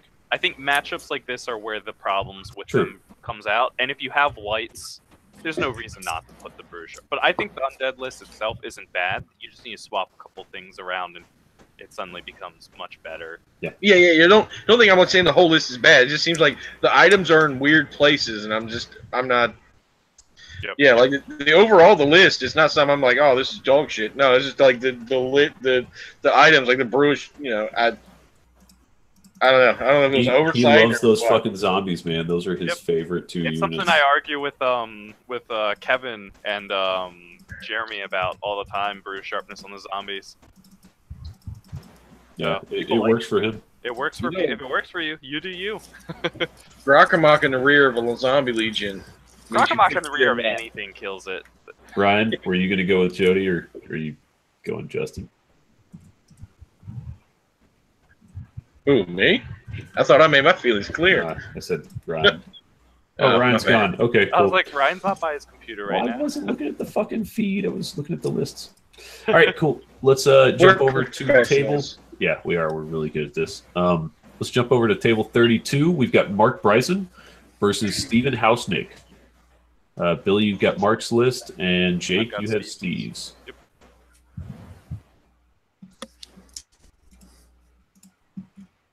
Or do you? Billy. Or we lose Billy? I've got Mark's list open. I can do that, and if he jumps in, he can do Stevens. Okay. Sorry, I just didn't mean to unmute myself. Oh, okay. Okay, cool. You got Mark's stuff up? Yes. Cool. He's got a horde of tribal warriors with the Aegis of the Elohi, 2 regiments of Longhorns, 2 troops of Beast Pack, 2 regiments of Giant Eagles, 2 Stampedes, one with Chant of Hate, one with Dwarven Ale, a Brutox, a Shaman with Heal 5 and the Black Iron Crown, a Shaman with Heal 5 and the Shroud of the Saint, and Avatar with Fly. Yeah? And then Steve's got Undead. He's got 2 troops of Wraiths. Ooh, 4 regiments of Mummies. Oof. A horde of zombies with the Banner of the Griffin. 2 hordes of Whites. 2 mounted Lich Kings, both with Heal and Surge. A Necromancer with Heal and Shroud of Saint, so that he has Heal 6 and Surge. And then Mortibris, which is the Destiny of the Kings Necromancer dude. Yep. I like this undead list. It's really fucking good. Yeah. I've played him before with it. He's really good with it. So this is a slight variation on what Steven brought to Capital City last year. And it's a really good list. He had a little bad luck on the tables he drew at my event, and it cost him a game here or there, but he's really good with this. and I love this list. It stays around all day long. It's got a lot of punch to it. The way he uses those wraiths, he's really good with them. He plays a lot with Super Beast, and get some pointers there. Steven all day long in this matchup. Yep, I'm going to go with Steven as well. I like the list. I think he has the tools to be able to stand up to pretty much most of the things the herd is thrown at him. And on the counterpunch, the herd suddenly stops looking as scary. Yeah, I got to agree with you too. Steven is okay with grinding all day, and that's not really something Mark's list wants to do. And Steven's really, really good at making sure that you end up grinding. So I'll take Steven there also. Probably like an 18-point win. Any other takers? Helps if I flip my mic down. I got Steven in this one all day long. This is the kind of undead list I would like to play, but wouldn't think to make myself. It's just super grindy. And Herd hates grinding. Yep. We are very much a 90s high school dance. We don't want to be grinding. We don't want to be in there. We don't want them grinding on us. And Steve's list is just baby got back all day long. Yeah, this is gross. Sorry, I thought I had popcorn. Apparently, I don't have popcorn. Girlfriend stole it. I don't know. I'll fight later. As you see where my priorities are. Yeah, I'm gonna pretty much just piggyback off Ryan. This is I see undead all day. If he can, essentially, he just has to survive. Two things are gonna die: the stampedes, possibly. And then after that, he's just gonna be like, well, punching this to death. And yep, heal, regen, suck it. Yeah, heals. Yep, gross. Hate it. I like I'm gonna go with Stevens. Steve on this. I like Stevens because he didn't bother to just add two 5-point items. Does he have 10 points left? He was just he like, has 10 "You know points what? left, which I'm not he's going to like, remember, you know what? remember it anyway. I don't need it." Blade is Well, slashing. is that- Who needs that? Is that an advantage to him? Because when you count up what's dead, he comes out 10 points ahead if he gets wiped. Yeah, that'll be great. Just throwing that out there. Oh, so I got 2,300. Actually, no, you got 2290. 2290. Nerd. And that's the difference. You're going to see him get victory points off those 10 points. The lack thereof. All right, that's our first. It's our first landslide of the night. Unless you count Justin's, but we had somebody missing earlier. So, anyway, let's jump over to table 33. We've got Chris Bowen versus Nick Nicolonis. Jesse, you've got Chris's list. Todd, you've got Nick's list. It's gonna be an interesting game. That's cool, computer. Good time. I'm in a rush. You do you. Go ahead, Todd, if you can. While my computer. Oh, never mind. We're golden. My computer knew better. It was going to die. All right. So we have a lower Abyssals who have Chris Bowen's Abyssals. A horde of them with Exchange the Shield for Crushing Strength 1. 2 regiments of Imps. Molochs with Blessing of the Gods, and Molochs, both of them hordes with a Chant of Hate. Regiment of Tortured Souls with Blade of Slashing. Regiment of Tortured Souls with a Mace of Crushing. See, he's not 10 points down. He put 2 5-point items on. Abyssal Harbinger with Banner of the Griffin. Ifrit with Veil of Shadows and the Heart-Seeking Chant.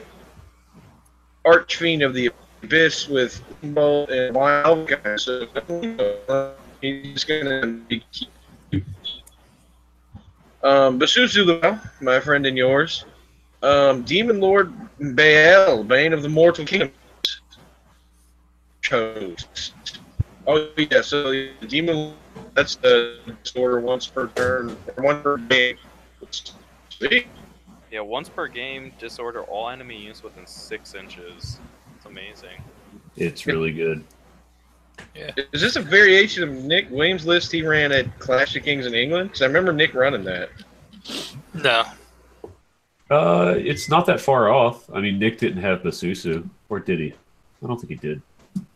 No, Nick was running pretty different. In fact, Nick wasn't even running that. He was running Abyssal Doors, wasn't he? No, he ran Abyssals because he had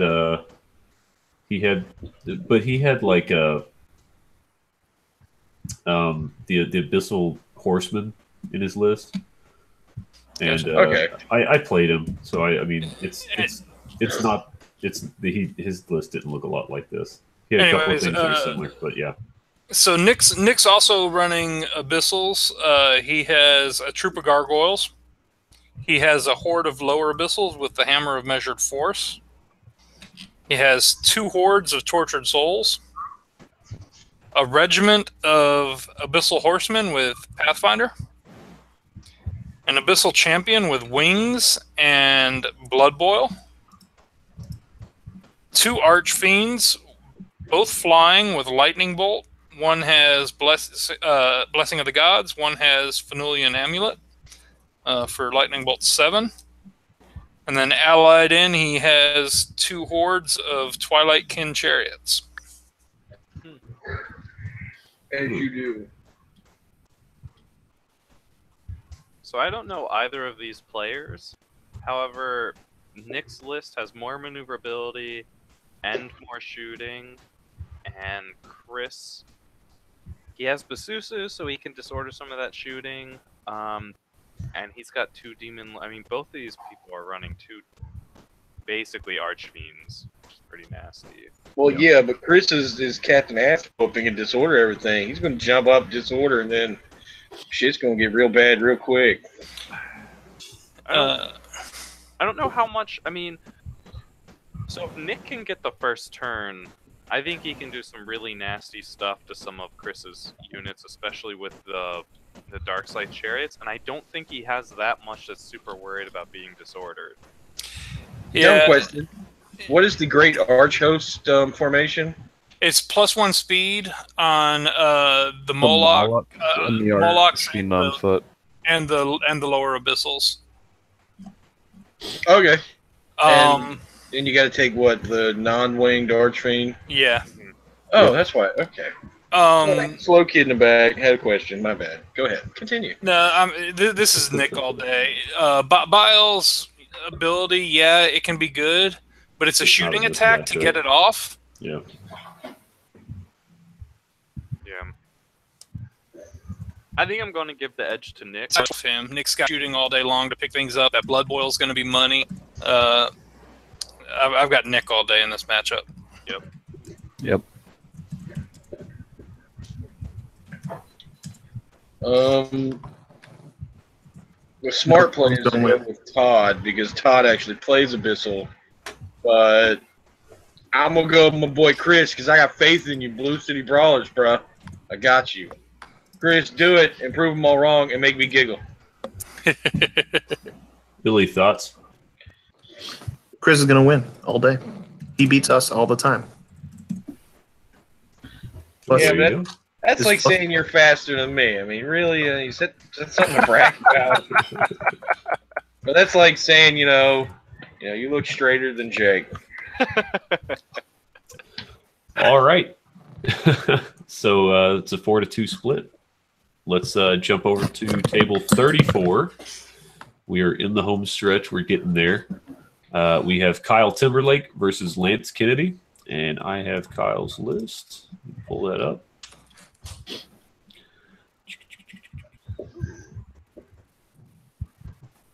There we go. Basilia list. Yeah, he is playing Basilians. He has 2 troops of the Men-at-Arms. He has 1, 2, 3, 4 regiments of Paladin Foot Guard. One of them have Pipes of Terror. The other one has Brew of Courage. He has a Horde of Alohi. They have Brew of Strength. He has a regiment of Paladin Knights. They have the Caterpillar. He has the Bearer of Holy Icon with the Banner of the Griffin. That's awesome. I like that kit out. He has a High Paladin on Dragon with Blessing of the Gods. He has 2 War Wizards. One has Drain Life 6 and Black Iron Crown. One has Drain Life 6 and Fireheart. And then he has 2 Phoenixes.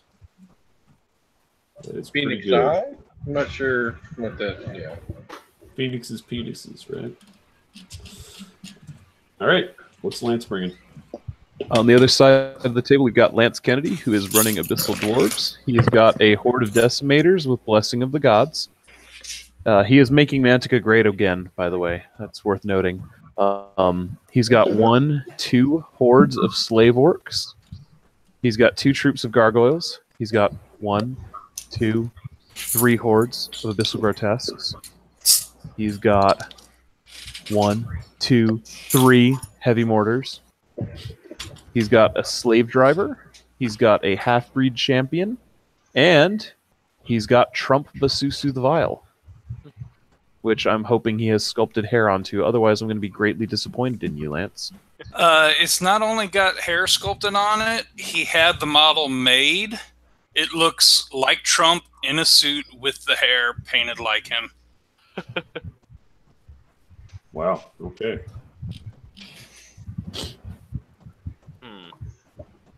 So what I'm hearing is we're going to all hate this list, but it's going to be effective and get things done.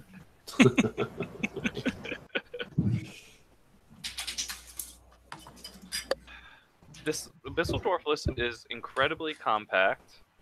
I mean, really, it's 6 hordes. Everything else is just sort of stuff that floats around the hordes. Yep. The problem, so the thing is, if those heavy mortars are on, they basically can make this a non-game. Like, if they Pretty hit much instantaneously, yeah, because Kyle's list does not have anything that can survive probably 2 hits from them.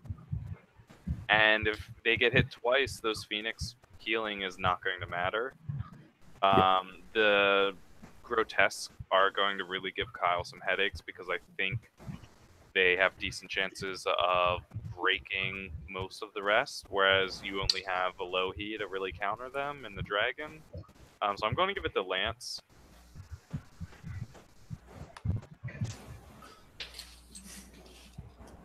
Could the Basilian player have taken one of the formations and buffed those foot guard up more? Isn't there something the Basilians have access to? No. Knights. Oh, okay. I think with the foot guard regiments, what you really need is you need the Martyr's Prayer. But the problem is Lance's list hits so hard that the foot guard regiments aren't going to be around long enough for Drain Life or Martyr's Prayer. But with this style list, if you're looking in the long term, you need the Martyr's Prayer because you can use it when you're getting shot. And you can use it even if stuff isn't within 6 inches of your wizard. Yeah. Yeah, I'm going to have to go with Kyle on this. Or no, excuse me, Lance, just because Kyle, I mean, he's the 2 things that he needs to worry about. Like, the Elohi and the High Paladin on Dragon could skip around and, like, cause headaches, but Lance has got Gargoyles. Once they're dead, he's got the Half-Breed and Basusu to make stuff sit down, and the whole time he's just beating stuff to death, and that's not even counting the mortars. Like, he could very well turn 1, bust bad, hit all 3 mortars off the dragon's dead, and, snap. Yep. You know, if those more, like, it's like Jake said, if those mortars hit, it's, well, good game. You want to go get a beer? Like, turn 3, I'll buy you new dice. It's a yikes. And plus, I see what Kyle's doing here, and against the shooting list, like, Kyle's just going to march across the table and be like, haha, LOL, I'm healing everything. But, like, Lance is just, I'm in your grill, it's top of turn 2, and, yup. I don't know. I've played both these guys. I played Kyle at Lonewolf last year, and he's pretty fucking good with this list. He's not a bad player, and he knows what he's doing with it. And he's got a lot of speed. He actually has the speed advantage here. He has units he can send off after those mortars. That's true. I mean, the mortars are the big X factor. If they hit, yeah, that swings this game. He does have a horde of decimators to pivot at anything that tries to fly towards the mortars, though. Yeah, I mean, I just played Lance the other day. List on list, I mean, I keep going back and forth both ways. Player versus player, I don't think there's really a strong advantage either. They're both good players. But fuck Trump, so Trump Basusu loses and the win goes to Kyle. I like it. Gotta bring politics into gaming. Come on. Sorry. Yeah, I think Lance does have the better list. The only thing being is if Kyle does split off to go after those mortars and takes them out in a turn or two, whatever Lance does with the decimators, sure. So either he's got to pull back Basusu and the half-breed to mess with that, and then it's units on units, which Kyle wants. Yeah, I think he wants that, and then he turns around in turn 3 or 4 after he's done with the mortars and comes back after the whatever's left, or those have to turn after killing the regiments. Like it's hard to say exactly how it'll play out. In looking at if he spins those decimators too to try to pick up someone going for the mortars, then he's given up flanks and rears to all these other flyers. It's true. Yeah, it's interesting. So I mean, I think in the long game, Kyle actually could pull this out. So I think that's where I'm going to end up on it. I just like whoever it was saying, if those mortars hit on the first turn and wipe off the dragon, like, all right, all bets are off now. It looks Game like over, man. Win, Game over. So I'm going to go with Kyle, but I mean it's not a very strong conviction on my side of that. I could see it going either way, really. I think whoever wins is going to get a big win. I think when you I think so too. Yeah, like either side, whoever wins is going to have like an 18 when you or have 17. that many points invested in things that don't reliably hit, if they hit, it goes big. If they don't, you have a large chunk of your army doing nothing.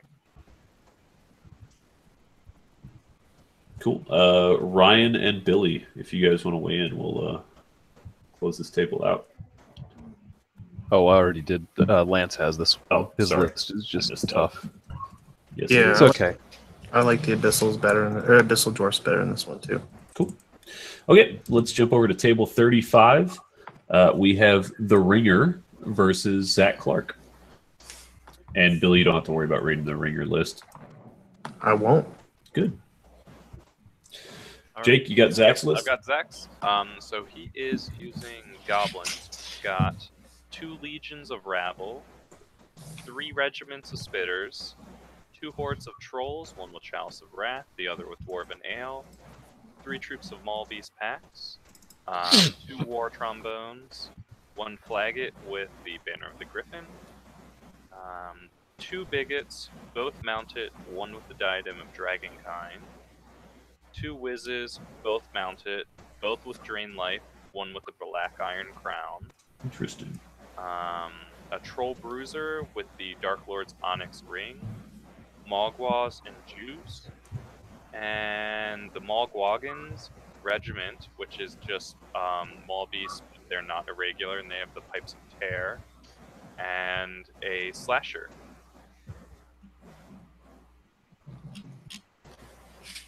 And I'll vote for him to win, because I'm not going to vote for the Ringer.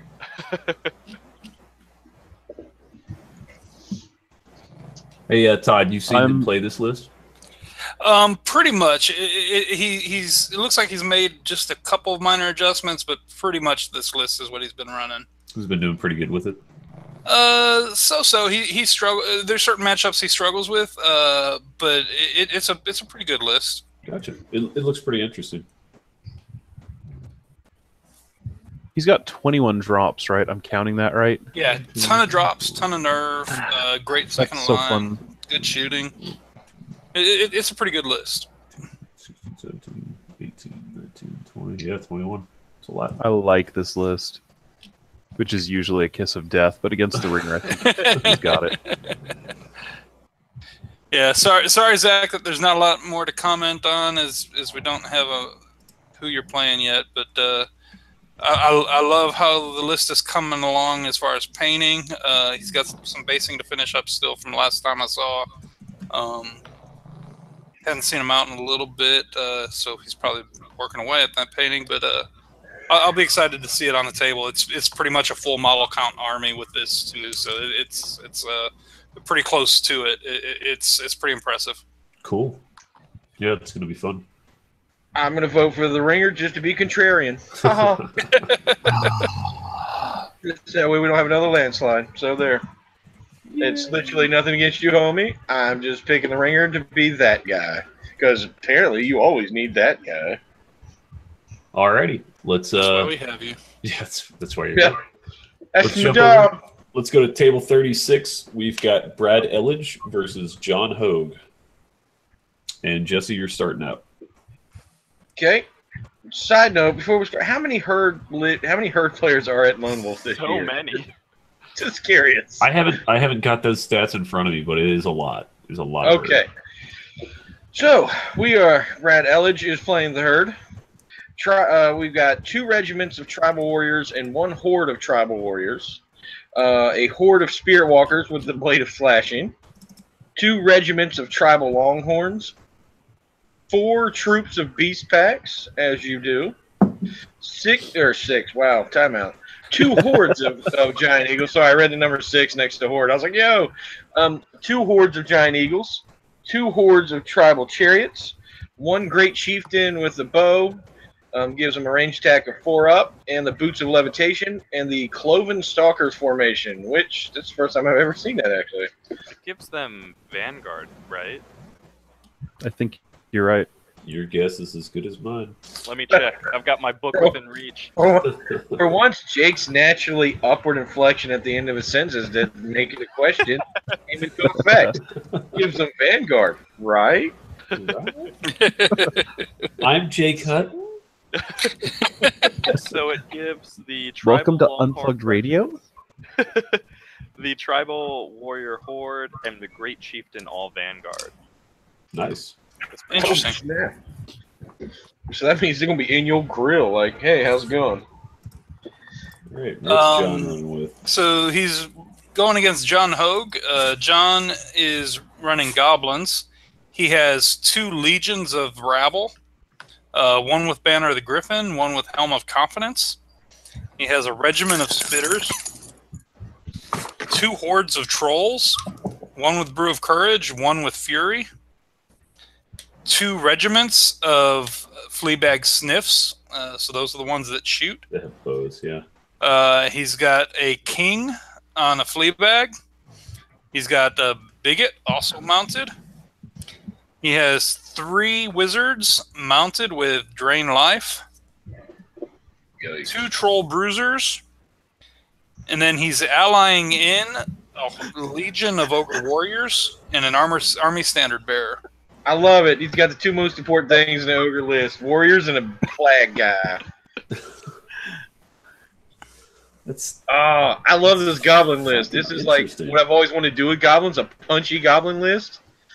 He's got 2 Daka wolves. Those are cool.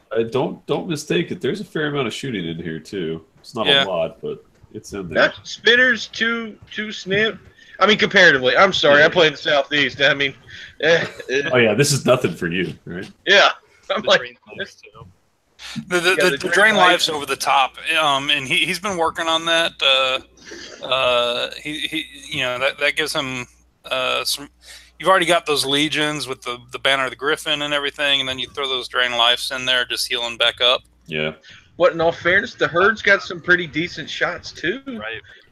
I mean, they've got 32 shots from the chariots and the chieftain with 5. Yeah, actually, a lot of herd lists look alike. Okay, I'm playing herd. Here's my 2 hordes of stampedes, my at least 2 hordes of lichens. Right. And so I love seeing someone do something different. Yeah, there's a lot I like in this list until I get to the fact that it only has 1 inspiring source. Yep. Wow, I didn't even notice that. Yikes. Yeah, there's only 1 inspiring source. And there's a lot of shooting in the other list. And there's a lot of nerve to get through. There's a good second line. I'm giving John the edge here. Yeah. I gotta agree with you on that one. Yeah, I didn't even look at the lack of inspiring. Yeah, it's easy to kill stuff when you only have to roll good ones. Yep. Blah. So Um, I'm going to go the flip way and actually say the lack of inspiring is pretty frightening for the herd, but I really think that this is a matchup where that Vanguard is going to be just amazing with those tribal warriors, because they can just get into combat super fast against these goblins, and the goblins probably don't want them in combat on like turn 2 or 3. Even with the amount of combat the goblins are bringing, I don't think the tribal warriors care. Oh no, you're gonna have a legion of fucking ogres sitting on the other yeah, side. I was looking at that. Right. Like, maybe scroll down, Jake. There's a legion of ogres who don't give a But wait, shit there's about the more. tribal warriors. You've got the chariots and the giant eagles to back up the tribal warriors, and the ogre legion is terrifying, but it can only hit one of these vanguarding things. I don't know. I like the herd list. The goblin list is very cool too. Both of these are cool lists, but I think that Vanguard can give some really tricksy stuff that the goblins are going to be a little bit more stationary and have to react to. And that's where I don't like to be as a general. I like to try to force my opponent to react rather than vice versa. I don't know. I'm gonna have to go with the goblin guy just because. I mean, the tribal warriors. You got 20, 22 nerve. You got spirit walkers dash 23, but I mean, with the defense, the goblins don't. Pretty much, if they hit, they're probably gonna wound. The ogres are definitely gonna wound. Yep. The ogres are gonna wreck. If the key is going to be getting that ogre legion taken care of, which isn't impossible because the eagles with the charge can do a decent amount of damage. You've got some other options for the ogre legion, but the ogre legion is gonna wreck face. And the sniffs can keep dancing around and shoot beast packs and the king. Like I'm gonna have to like I see this herd list giving some people fits just because there's no stampede. What do I prioritize against? Right. But I think against this list, against the goblin, I think the goblin's got it. I think John's got this one. And once again, by the way, quick disclaimer to everyone that if I pick against you, it's probably because I don't know you, I've never played against you, so I'm going off list. Unless you're George, I'll always pick against you, George.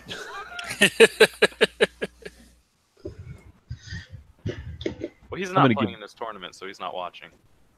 Yeah, I just hope it gets back to him. Like, Jesse's terrible shit about you. And I'm like, yeah, I did, George. And then the Mid-Atlantic page is blown up. By the way, if you haven't, jump on the Mid-Atlantic page. It's always good for comedy. Our page is very, very tame. Until I poke the dragon.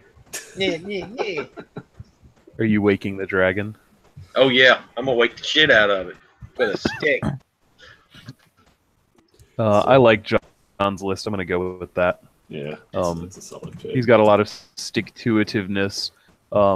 He's got enough shooting that in Brad's shoes, I would be overly hesitant with my giant eagles because they don't like shooting. Their nerve is low enough, and they're not going to have any inspiring nearby.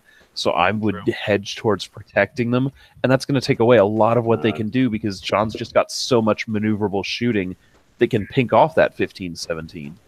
I'm in that boat where you don't need to be hesitant. If you're Brad, you literally have to get your ass across the street as fast as possible. Vanguarding, so he's gonna be in the grill. Unless it's just you're whether using or not that, he can make those charges count. unless you're using that Vanguard to like redeploy and like abandon the center or something. Do In which something case you tricksy. lost the game. Yeah. Unless if you have something really good for this scenario. Yeah. Billy, you like goblins? What do you think? Yeah, I think this goblins is not what that herd wants to see at all. It's too much stuff. Alrighty, let's jump over to table 37. We have another challenge, which I think all grand total we had something like 18 challenges this year, which is really easy for me as the person who has to randomize the matchups for everybody else because there's less people to have to match up. We've got Mark Zielinski from Countercharge versus Nathan Arnold of Skittles fame. And I've got... You guys see that picture I posted on the Lonewolf page earlier? Yes. Best story ever. Oh, shit, I forgot. I have a heart attack. All right, so Mark is actually flying in, so he's going to borrow an army. He's going to borrow Robbie King's army. So here's what he's rocking. He has a Legion of Sharp Sticks. They have the Dwarven Ale. He has 1, 2, 3, 4, 5 hordes of trolls. So it's Robbie's Skittles army, which is funny because he's playing Nathan. The comedy just doesn't stop.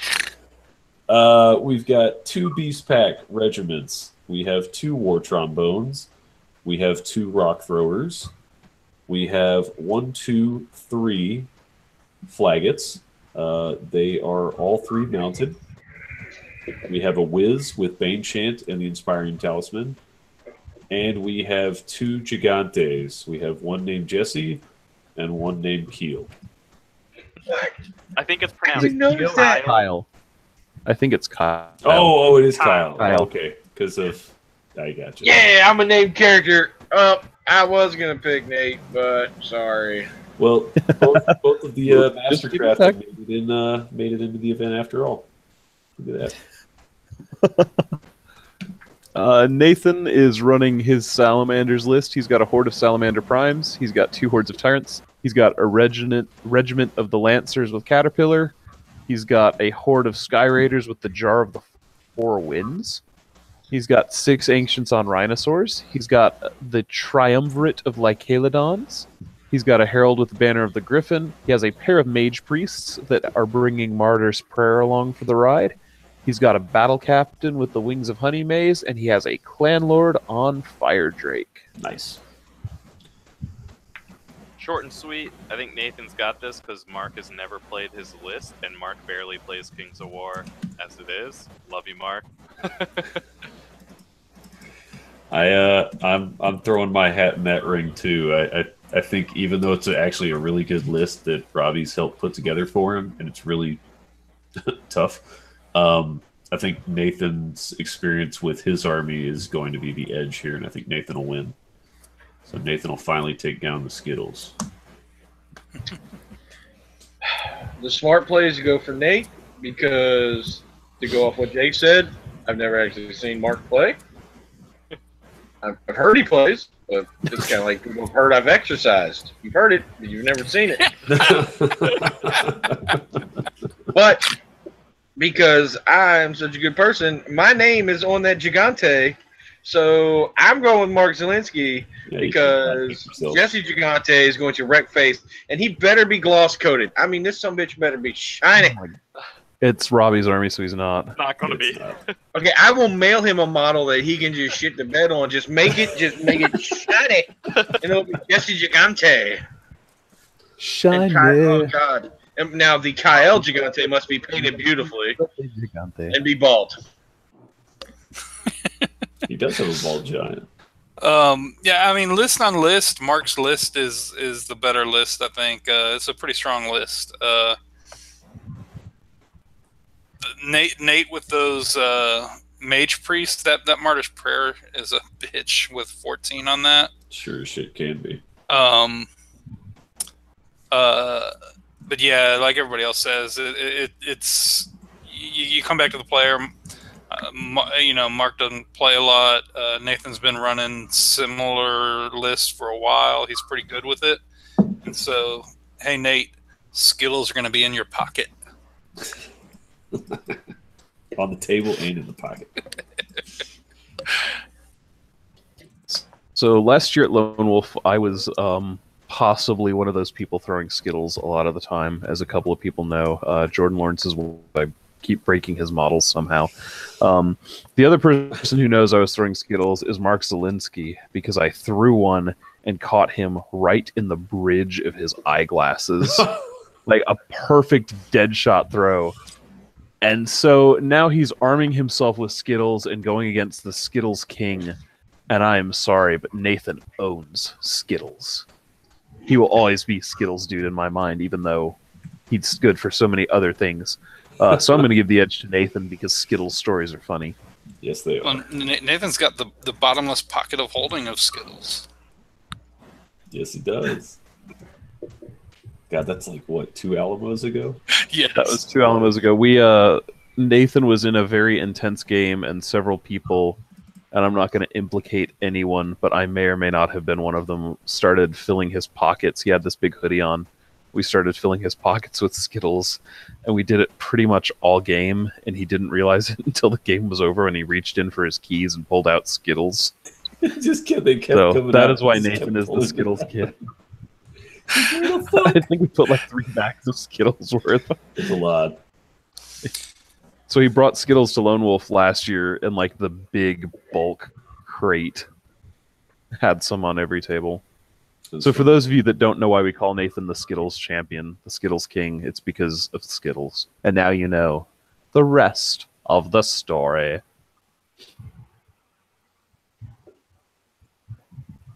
Billy, did you want to weigh in? Nathan's a better beat poet.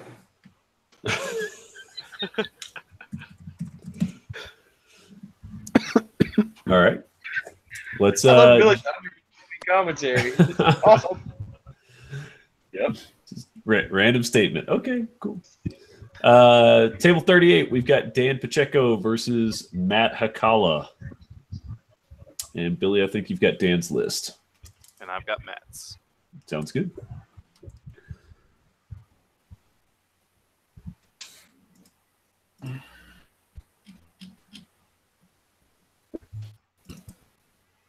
Or do you?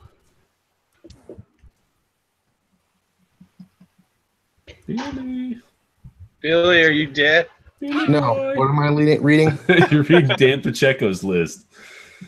Dan Pacheco. He's bringing Yes, sir. Kingdom of Men. You're painting, aren't you, Billy? Turned off his camera, so now he's distracted. Yeah, he's fucking Something else is going on stream. He's watching You're porn. painting, aren't you, Billy? Don't No, you I'm- lie. Can you hear me now? Yeah, we can hear you. Okay. Dan is bringing Kingdoms of Men, and I think this is the 3rd mirror match we've gone over. Those are always fun.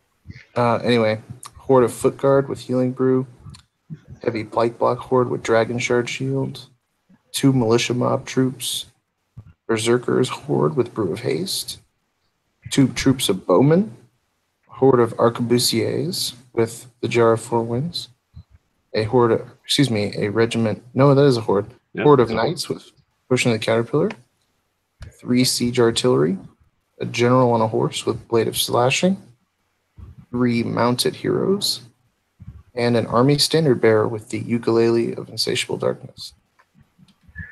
There's And a then lot of Matt. stuff. Same thing using Kingdoms of Men. We've got a Horde of Foot Guard with Blessing the Gods, Horde of Heavy Pike with the Brew's Strength, Horde of Polearms, 2 Berserker Regiments, and 1 Horde of Berserkers with the Brew of Haste, a Horde of Knights with the Potion of the Caterpillar, 2 Siege Artillery, 3 Heroes, 2 of them are mounted, an Army Standard Bearer with the Uke of Insatiable Darkness, and 3 Wizards. All have replaced their Fireball with Lightning Bolt. 2 have Bane Chant, 1 has Heal, and 1 has the Inspiring Talisman.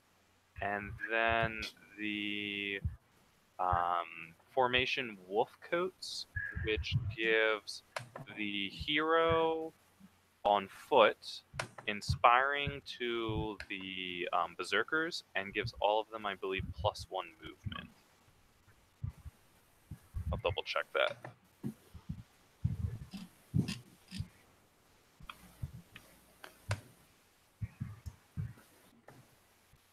Oh, the heroes granted Fearless and Inspiring Berserkers only, and then the formation increases their speed to 6. Oh, cool. So basically, the hero becomes a Berserker hero. Yep. Interesting. Arquebusier. So I think the Horde of Knights is interesting. I think what you should do with it, rather than thinking of it as a Horde of Knights, you need to think of it as a fast group of infantry and give it the Brew of Strength. Because you're not really... Those 32 attacks hitting on 3s with Crushing 1 built in all the time is super nasty. Whereas you're such a big footprint that you're probably hitting something that's like an obstacle. Yeah, you're going to tag something through the way. I get you.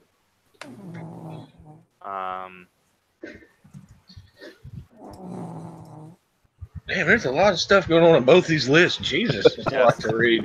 Like, I'm just like, huh. I like both these lists. And both of them have hordes of knights, which is interesting. Like, this is some shit. So I'm going to vote for Matt only because I like the Berserker formation and I think it's cool.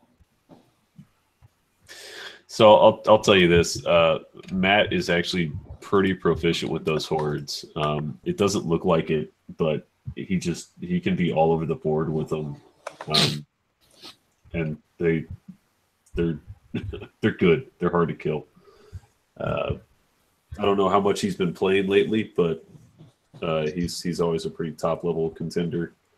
Todd, you got any intel on Dan? I think Todd disconnected. Oh, Todd dropped. Okay. Yep. Yeah, we lost Todd to internet issues. Oh no, we lost I'm Todd. gonna go with Dan on this, just because he's got the shots.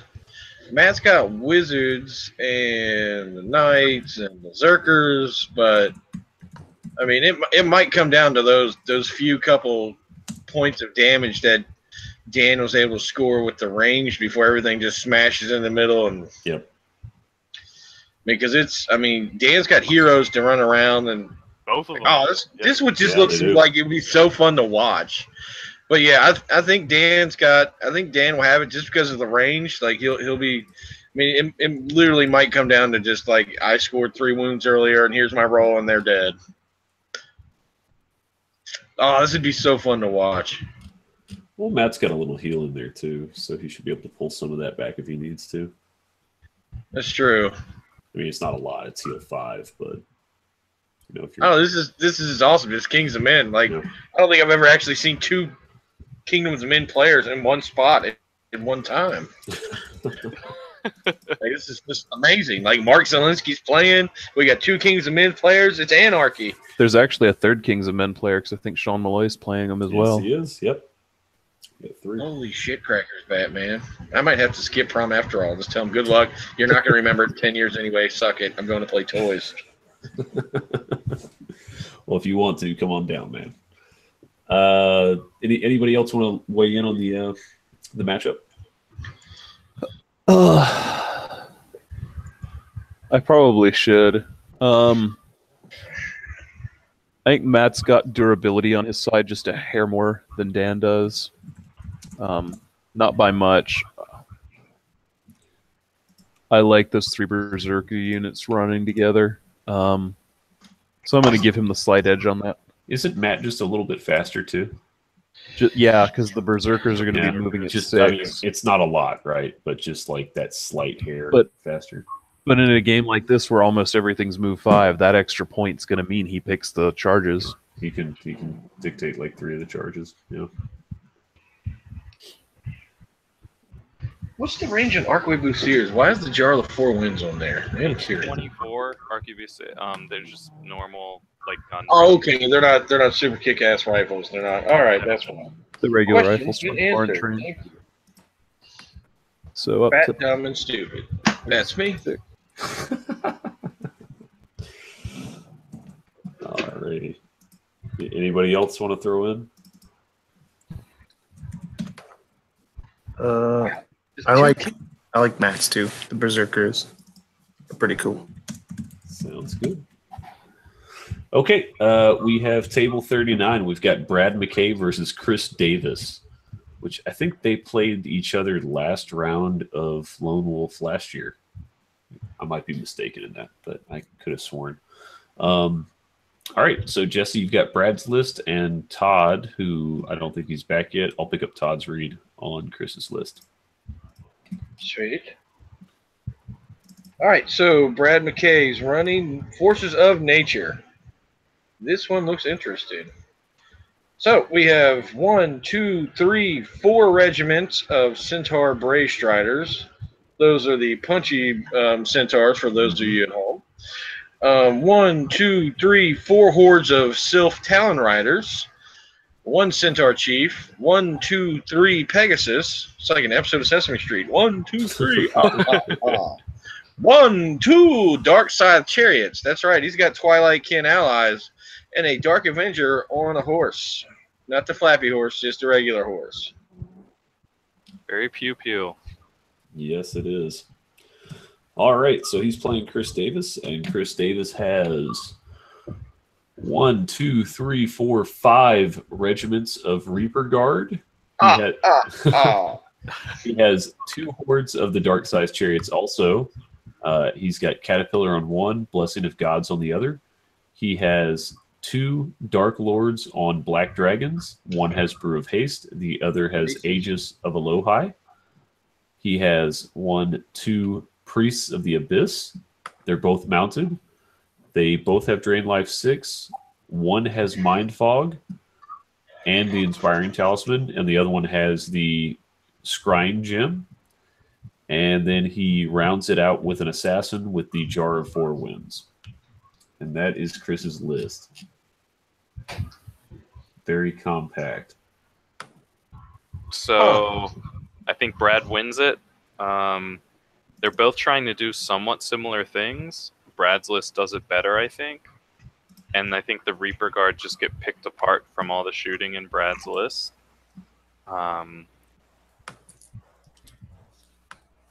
Plus, they're only defense 4. Yeah, right. So it's going to be easier for him to wound. Right, so Brad just completely rips them apart. Well, it just depends on what Chris decides to do with those 2 dragons, right? It's true. Those 2 dragons, I think, are going to potentially be quite a bit. You know, a lucky Mind Fog here or there could really mess Brad up at the wrong time. But looking at most of the scenarios, what you need to do in them, I mean, the Sylph Talon Riders flying hordes, even with the -1 unit strength, they're still super solid in most of the scenarios. And he's got, what, 4 of them? Yeah, so it's 8 unit strength. I don't think Chris by any chance is completely out of it, but I think he needs some early luck. Because like he invested in Drain Life, it's going to be almost useless against Brad for most of the game. The Assassin could do some interesting things, but he's so expensive, especially with that item. Yep. I mean, the Assassin would probably be trying to go after the Talon Riders, right? One would think. I mean, their defense 3 is like the best thing to go after. But it's going to take the Assassin, probably 3 turns of hitting the Talon Riders before the Talon Riders start thinking, "Oh man, I might break." Yeah. Well, and you've got the dragons with lightning too. So true. If they're countering with that, so you've got Yeah,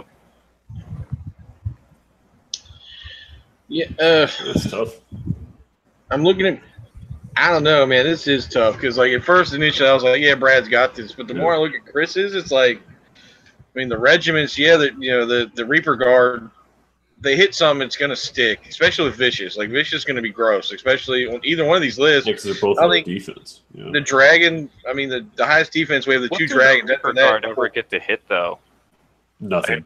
That's my question. With Brad's list, I don't think they get in combat. Unless Brad gets in a scenario where he has to dive in with those Bray Striders to like, try and break something up, and Chris has counter charges set up. But but then you're probably double charging, and you should be breaking. And you don't see that being a scenario where. And then something else with the Talon Riders, they hit on 4s, they shoot on 4s, and they punch on 4s. Yep. He really needs to. He can just kamikaze them to make a dragon sit down. Yep. Good. Yeah. No. Brad's got this matchup all day. Chris's list isn't bad. I actually love the Assassin with Jar of the 4 Winds. He's super fun to play around with. I like using him in my rats. But I think list on list, I think Brad has the edge.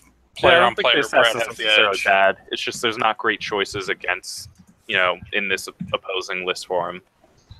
Yeah, if he can deal with Chris's dragons, I think he has it. Or just negate everything else and just say dragons do your worst. And yeah, I'm gonna have to give this one to Brad. I don't play against either one, but It's funny. It's really about like 1 or 2 components out of their list, and you just kind of ignore everything else. And go, okay, well, what are they going to do with this one piece or that one piece?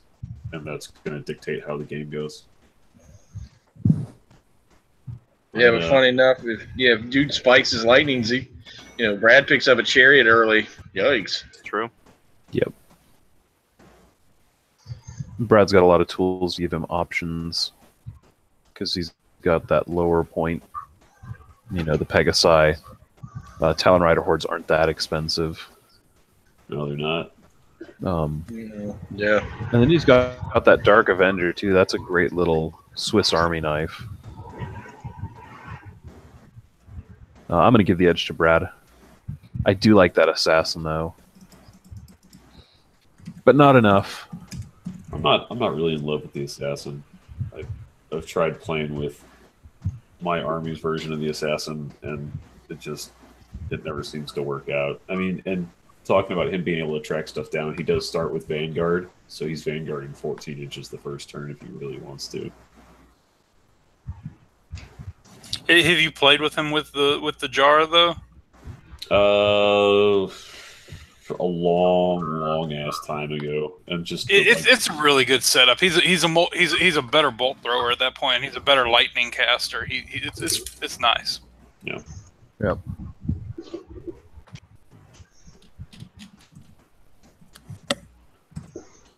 Yeah, I think I'm gonna go with Brad.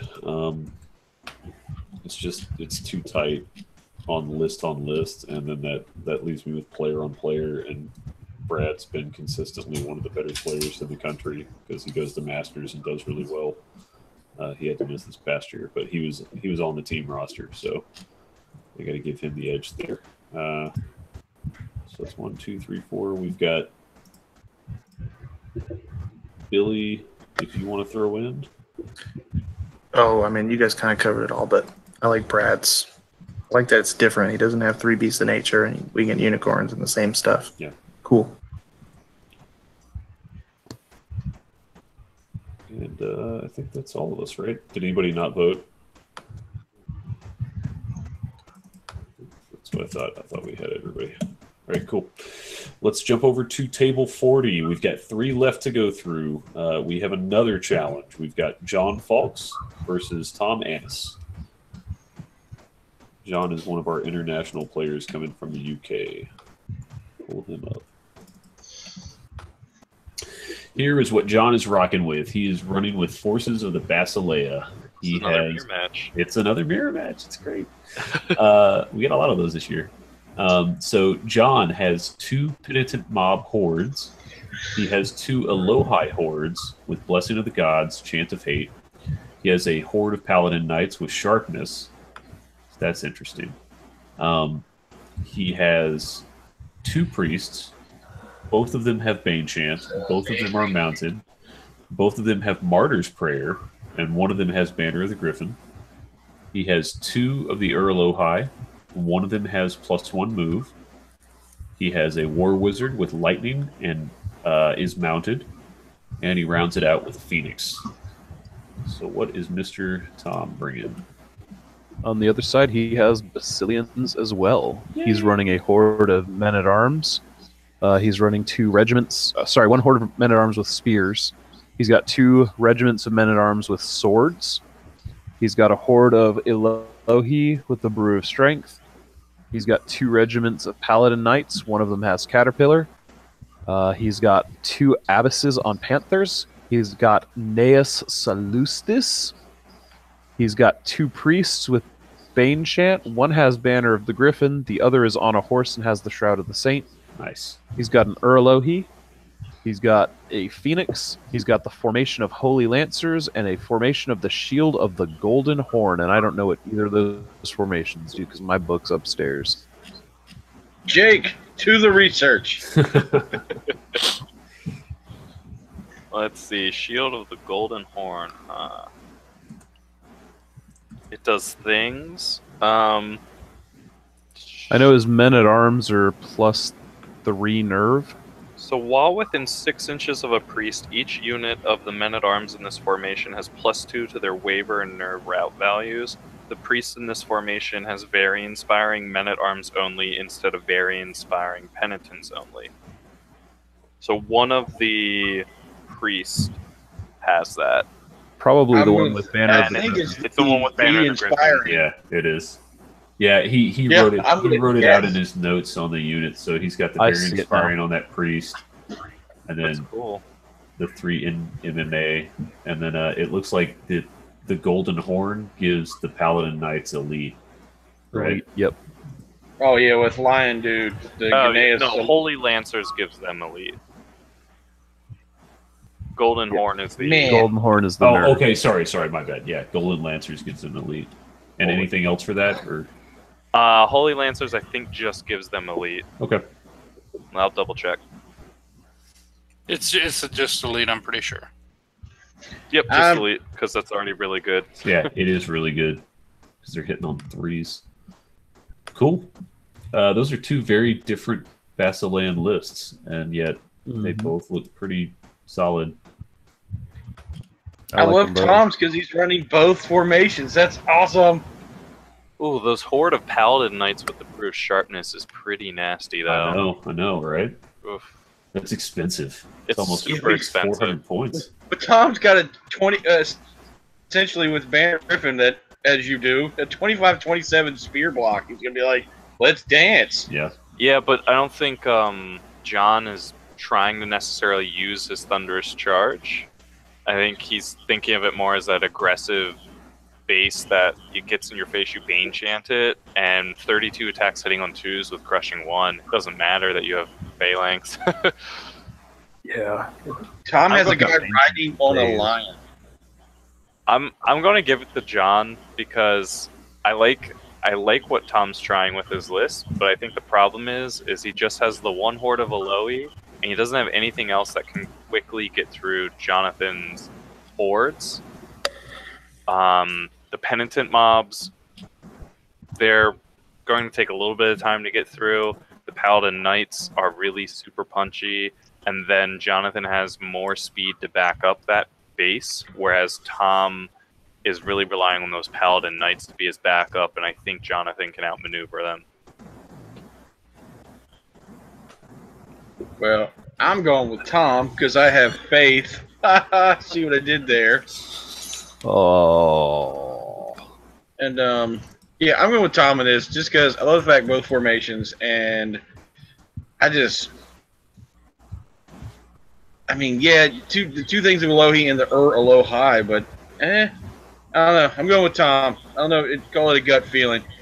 I have faith in you, Tom. I The think- Abasses are cool. I like Yes, them a lot. They are. They're very good. I'm gonna side with Jesse here. I'm gonna go with Tom. Tom plays very, very well, very high level. John is a good player, but I think John will even tell you he's not the best guy on the planet. Neither is Tom, but Tom's sneaky, like he's a spy, so he can figure out all of John's tactics before John gets over here, and John won't be able to do anything to him. They're both going to have a great game. They're both probably best sportsmanship on that table out of all the other tables. Well, Jody and Justin's a really good table for sports too, but yeah, I'm going to give the edge to Tom here. I think Tom wins. I want you to take a bot for that lady skull. I think the speed advantage and the 2 Alohi with John's list give him a bit of an edge here. Yeah, but the Abysses are speed 10 too. I mean, I'm not really seeing a massive advantage for speed on this as much as some of the other armies we've gone through. Yeah, I mean, I've gone back and forth a couple times on this. I do think Tom has a bit of edge if you're going player on player, but list on list, I just like John's list a little better. And so I'm gonna go with the British invasion here. John for the win. You damn Tory.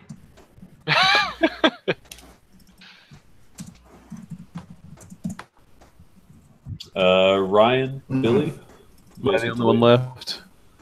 It's the two of you. I'm gonna go with Tom here. That boost to his nerve is Good. treacherously good. That nerve 26 on that horde means it's going to take a little longer to chew through than John's going to want to spend. And even bumping the men-at-arms up to a 19, I mean, that's hard for a regiment to have 2 of them John's really got to pick his targets. So I'm going to give Tom the edge on that one. Good work with the formations. 18. I think both are good lists. Yeah, they are. They're both very good lists. Tom's got what is that? 18, 21 heal in his list. So that extra nerve is It's gonna help. Yeah, it can help a lot. I really want to go with John because I love John, but I like Tom's list a little bit more. I think it's gonna be. I don't think John's gonna bend over. He did really well last year at Lone Wolf. Yeah, he's not gonna bend over. I wasn't trying to imply that. I just. Oh no! I'm just saying. Tom's just so cool. But I'm gonna go with John. John's great. Okay. Alrighty, that does table 40. Let's go to table 41. Ready to go. We have George Loafer versus Mike Gradowski. And Mike did not turn in a list, so we're not going to be able to read for him. I'm looking frantically. George wins. He turned in a list. He wins. ICT. That's like a rap from the 90s or something. It's their Kansas team. I used to know what it stood for, and it's been a while, so I can't rattle it off. TSB of the ICT. Yeah, you know me, but you can't be seen. I'm sorry. What? So Billy, you've got George's list there. I'm gonna pull it up, but I don't know where it is. Okay, it must not have updated from the Dropbox. I'll read it I off don't to you. see it either. Yeah, I've got George's. I got George's. Do you want me to read it? Yeah, I updated Dropbox like after we started casting, so if you hadn't refreshed, that's why. But yeah, we can read it off. I'm sure the rest of us have it up. So, so George, we think, is bringing Forces of the Abyss. I actually got this from one of his friends. He is running with a horde of lower abyssals, 2 hordes of Molochs. One of them has Caterpillar. He's got 2 regiments of tortured souls. 2 troops of Hellhounds. One of them has Banner of the Griffin. Really? Okay. George, what the fuck are you doing, man? A Well of Souls. 2 Archfiends of the Abyss. One of them has the Wing Upgrade and Brew of Courage. And the other one has the Wing Upgrade and the Healing Brew. And he rounds it out with Basusu. Why the Banner of the Griffin on the Hellhounds? I don't Super weird. It is. You put it on the Regiment of Tortured Souls or something, man. Or the Molochs. I was just scrolling through the list. I'm like, that's it. Where'd all his models? I was like, he's at 2,300 points, but yeah, that's. He's got all his points are in the Molochs and in the Archfiends. Yeah. That's I don't know what you're playing against. Badass heroes. It sure is. I don't love the list. I mean, it's not that far different from what both Nick and me are doing, but I don't really love where he is with it, especially like y'all pointed out the It doesn't look fun. Banner of the Griffin on the Hellhounds. But list beats no list, so George wins round 1. Yeah, George. That said, Mike is really good. Yes, George. Mike is really good. Mike has played, I think, the last 2 years at Lone Wolf, and he's done fairly well floating into the top 15, top 10. So he's nobody to sleep on. But he does have to get a list in, so I mean, there's that. Let's jump over to table 42. We have Devlin Smith versus Todd O'Neill. And Jesse, you've got Devlin. Yep, Devlin Smith. He's running the Empire of Dust. He's got Skeleton Warriors, a horde of them with Banner of the Griffin. We've got 2 regiments of mummies, 2 hordes of scavengers, one with Staying Stone, 2 regiments of Skeleton Archer Cavalry, one with Brew of Keen Eye and one with Heart-Seeking Chant, 2 regiments of Revenant Chariots and 1 horde of Revenant Chariots. The horde has the Wine of Elvenkind. Oh boy, here we go. Curse Priest. Yep. 2 Curse Priests. 1 with Fireball 12 and Vicious. Heal 4. Mounted. Shroud of the Saint. The second Cursed High Priest has Fireball 12 and Vicious, Heal 4, and Mounted. And then Idol of Shobik as you do. Pretty solid little list. Mm-hmm. Okay, Todd O'Neill is running a historicals list. He has a regiment of spearmen, 2 regiments of berserkers, 1 with +1 speed, 2 hordes of the heavy pike. 1 has the claymores, which is basically crushing strength. Correct. 2 troops of horse archers, a mounted general with blade, what amounts to blade of slashing, standard bearer on foot, 2 musicians on foot, which those are guys who give off rally 2. Yeah.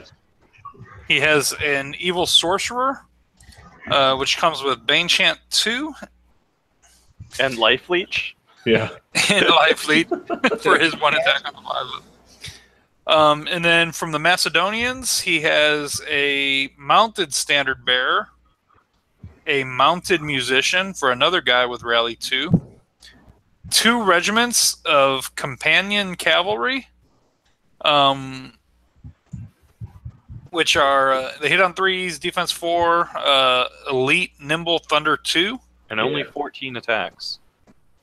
only 14 attacks. Interesting. And then 2 regiments of the Thracian peltists. So some little skirmishing, thrown weapon guys. Yep. With Fury. Yeah, with Fury. I'm going to give this to Devlin. I think Devlin picks apart this list. And there's not a lot in here that I think can shift those mummy regiments. Maybe the companion cav with an okay charge, but Yeah. even I see this list really struggling against this undead. There's so much nerve in the undead. Devlin has a lot of good shooting. I mean, those skeleton archer cav units look not that much, but I was on the receiving end, and they add up really fast. Same with the horde of nimble chariots. And that idol is going to do dirty things to this historicals list. At the same time, I mean, those a couple hordes of ensnaring, hard to shift guys. When most of Devlin's lists, if it's hitting on 4s, Yep. Can do some different things. I don't know. It's a I don't know. I think you basically put the mummies into the pikemen and have your mummies not die, and the pikemen just sit there. Yep. Yeah. I'm gonna go with Devlin on this. Yeah. Devlin.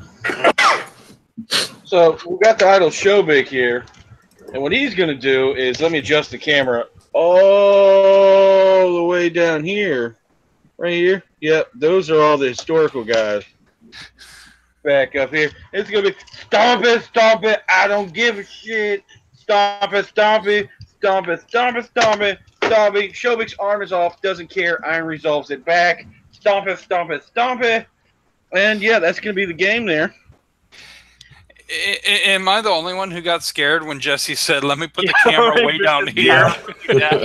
I was expecting senseless, to be honest. Don't worry. Fun fact: it's about that size as well. But she says it's and I try hard, and she likes the fact I don't waste your time. It's like, Right. Ryan, were you having after dark flashbacks? Were you thinking that there's going to be some rubber bands or something going? I was expecting clamps. Testicles. I've got rubber bands. We can party. But on a more serious note, with Devlin's list, his high priest with Fireball and Vicious could tear through Todd's. Like, Todd's list is not bad. It's just historicals versus that. No bueno. Yeah, that's what I was looking at when I was reading through Todd's list. Like, as historicals go, it actually looks like a pretty decent list. Mm-hmm. But man, like, rallying 2 across the board is pretty sweet. Rallying 2 is great, but like you're rallying to what? Stick around for one more turn while you grind against something that doesn't care if you grind against it. Yep. Yeah, that loves the grind and wants to grind with you more, and will grind with you. It's gonna be like me rubbing against Jess when she's asleep. She just pushes me away and just accepts that that's how it's gonna be. Yeah, I got to go with Devlin. He kicked the shit out of me at Shiloh with a list that wasn't as good as this list that he's got for this event. So, Todd's got a really good list. I just don't think he can stand up to Devlin's list with it. Yeah, it's going to be like when you try to grind on that fat chick, and then she grinds back, and you're like, oh, I didn't expect nor really want that. I've made a massive mistake. So, yeah, I think this is the first time Devlin's ever been called a fat chick, but I'm going to stand by that simile.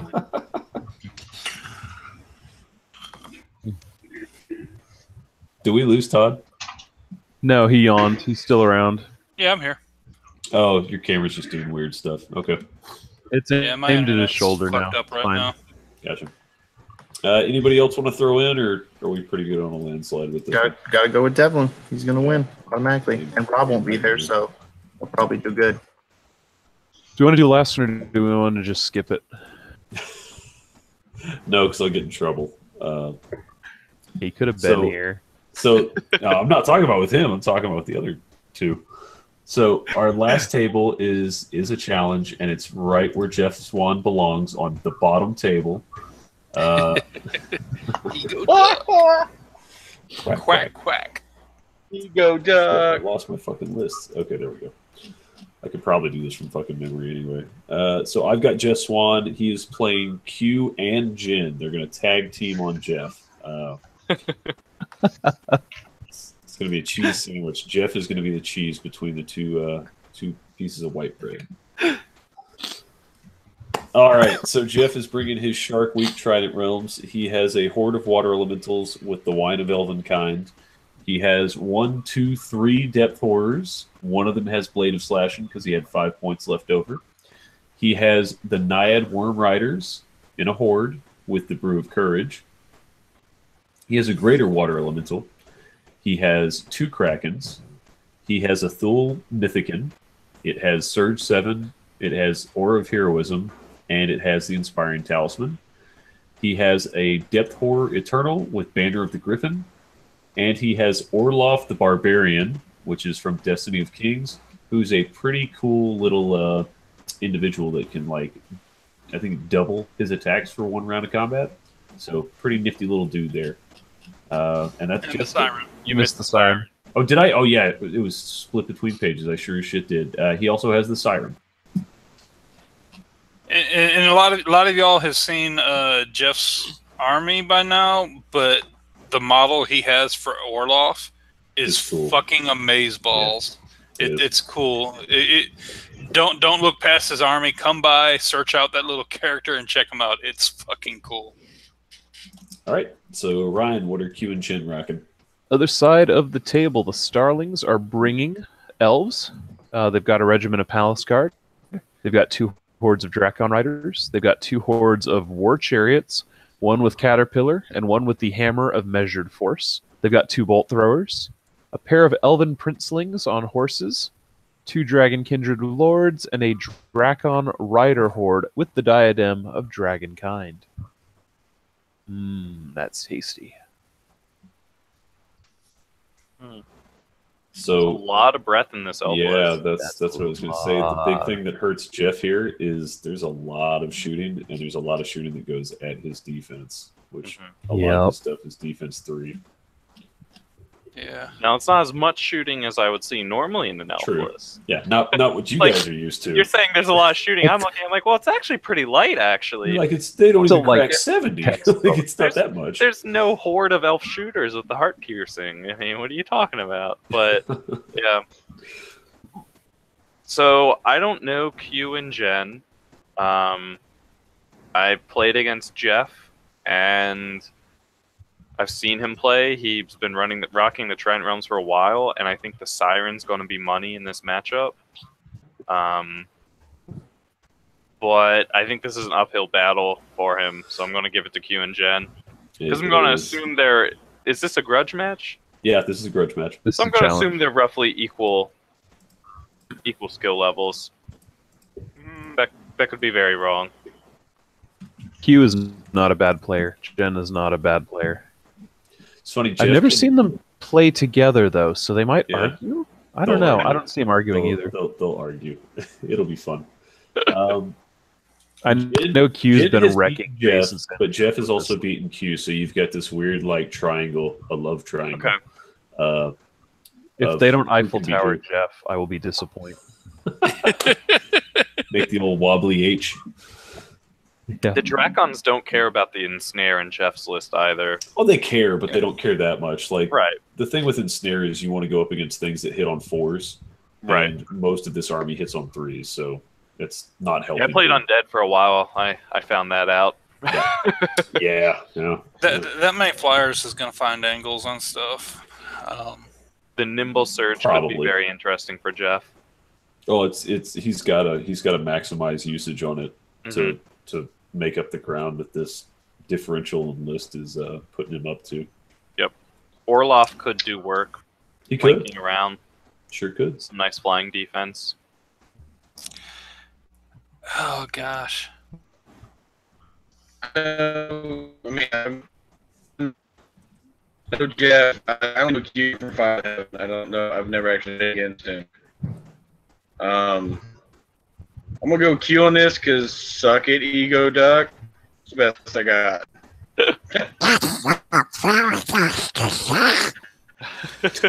Yeah. So I mean, Yes. sorry. Go ahead, Mark. I was going to say, Jesse, I don't know if it was my computer breaking up. What was your pick? He picked Q and Jen. Okay. Q is Q is suck it, Ego message Duck. on Facebook. Alrighty. None but love. Cool. And Ryan, you were saying something too. I just fucking was around. doing a bad Donald Duck impersonation to make fun of Ego Duck's list. Q's been kind of wrecking face down here with this something very similar to this list. Good elf list. So it's pretty nice. But of course, Jeff Swan is Jeff Swan. So, No one humble brags like Jeff Swan. but can he take Q and Jen together? I'm not sure that he can.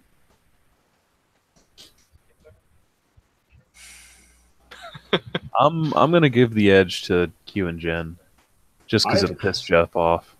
I kind of go back and forth on this, and I think even he would agree that this is not a good matchup for him. So I don't think we're saying anything that's gonna, We're making his victory all the more impressive. I honestly think he'll find a way to pull it out, especially if it's like an objective style scenario. Yeah. Yeah. He'll be able to pull it. If it ends up being kill, like he's pretty much fucked Mhm. because he just like that Trident Realms army is not really built to play in kill unless you're stacking placket herbs. Yeah. But I'll go with Jeff. I'm just gonna hedge the bets that it's gonna be an objective. I mean, list on list. Q's list is everything Jeff, almost everything Jeff doesn't want to see, or Completely at least a agree. version of it. And I mean, Jeff's actually said he's going to lose this. I've heard him say that, but that said, it's Jeff, and if it's objective based, he knows how to make that fucking list do some stuff. And I think the Siren, yeah, there's some shooting that can put wounds on all that defense 3, but that Siren can shut down what shooting he's not wanting to face that turn. Yeah, but only one of them. I mean, Yeah. There's a lot of things that shoot there. There's not a lot. I mean, the three, chariots 4, really are the big ones to worry 5, about. 6, 7 The things dragons, that if they shoot. get in close. Yeah, but the dragons Um, can get in close. They go 20. Yeah. Or 10, I mean, I worry about those flyers coming from all kinds of angles, but Yeah. I play a flyer heavy list, and I've played Jeff, and he knows what he's doing. I think it's going to be a tight game either way, but I'm going to give Jeff the slight edge. Just a small win, eking out. Billy, you get last call. Billy's gone. Billy is gone. Never mind. Billy does not get last call. All right. So that does all 43 tables that we had listed. I expect by the time that we actually get into the hall and set up, will probably be more like 40 tables, given some of the people who haven't turned in lists and haven't responded to messaging or whatever. which is fine. That always happens. You always have drops and whatnot. Let's go through and we'll do like fan favorites. Who you guys think are going to do like top 2 or 3 spots of the tournament, and then we'll do dark horse. People that maybe you think could have a good run, and then after that, let's jump into. I don't know. We'll try and knock out some fun things like favorite list or random player that you think had a really cool list or something. So, what do you guys think? Who are your who do you think is going to be in like the top 2 or 3? I'll jump first. I don't know a lot of the personalities being mentioned, so a lot of it's just looking at lists and really trying to hear if I've like heard about this name before. I think Brad McKay's list is going to be very flexible and do what it needs to do. So I can see him being a top contender. I also know he's a very good player. Dan King, I think, is going to bring back, because he won last year, right? So he's going to come with whatever he can to, I think, defend that title. And I remember really liking his list a lot too. And then I don't remember who was running it, but the 4 regiments of mummies. And you talking about Hausnick? Yeah, I really liked his list a lot, and I'm assuming since he's taking what I think is a very cool and good list, he's probably also a cool and good player. So I'm gonna say he'll be up there, but like dark horse and stuff, I don't know. Gotcha. So I'll go. Top 2 or 3. This is Texas, so we go based on overall. And I'm gonna put Nick up there. His paint is really, really impressive. And so that's when you look at overall scores, that's going to be in there. And he's got a good list. He's been doing well in events. He has. So I'm a UK Clash of Kings champion. I'm gonna put Nick up there high. Pat, you could almost call him a dark horse, because when you look at the Texas events last year, he was kind of putzing around with different fun lists, and because he had his spot locked up by being the U.S. Master, but he's back to running some hard stuff, and he's got a good list. And I think he'll be finishing up there. I mean, Dustin, Aaron, Brad, obviously they're going to be in the mix, but if I'm going to give a third name, I'm going to go with Firth. I love Firth's list. So coming out of retirement, I think Steven's going to finish pretty high. I think that's going into retirement, right? Like, isn't this the last one he's going to for a while? Well, he had said he was retiring after Masters, and then he suddenly disappeared. Coming back out. I gotcha.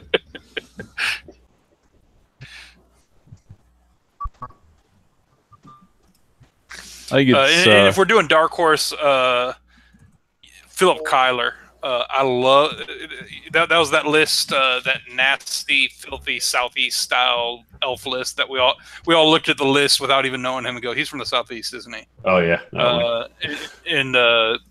They say he's a pretty good player. So I mean that list, I think with the right matchups is going to just wreck some face. Cool. I got to give a shout out to John Green. I think he's finally found a shape his Spartans fit really well into with his historicals list. His paint is always one of the best 3 or 4 in the room. I think he's in a good place to run hard with his. I don't know if you'd call him a dark horse because he's a solid player, but I'm going to throw my money on him. It's a good shout.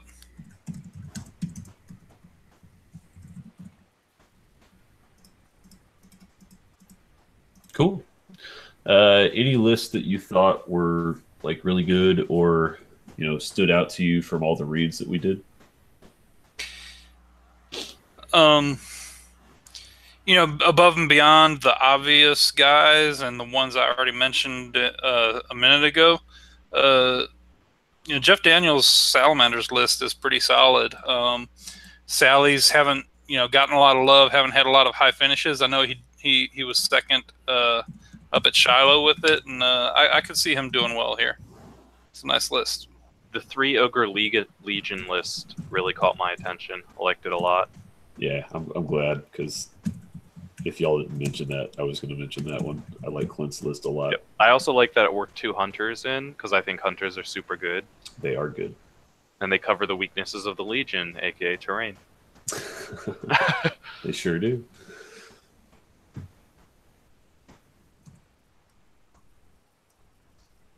All right.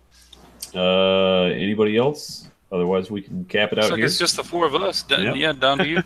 Snuck everybody else off. Cool. Hey, Jake, I know it's like almost midnight over there for you. Thanks for hanging out with us. Obviously, Yeah, for sure. You know, thanks to Jesse and Billy for also hanging out with us for as long as they could, too. It's going to be another good year. I'm really excited. I'm glad everybody could jump on and help me through this, because these are fucking boring if it's just me reading lists and doing things by myself. Yeah, man, it's gonna be another good Lone Wolf year. I'm gonna send out the Lone Wolf email with like last minute details tomorrow, and then God willing, there won't be anything else that I have to email on, and then we'll see everybody on Friday.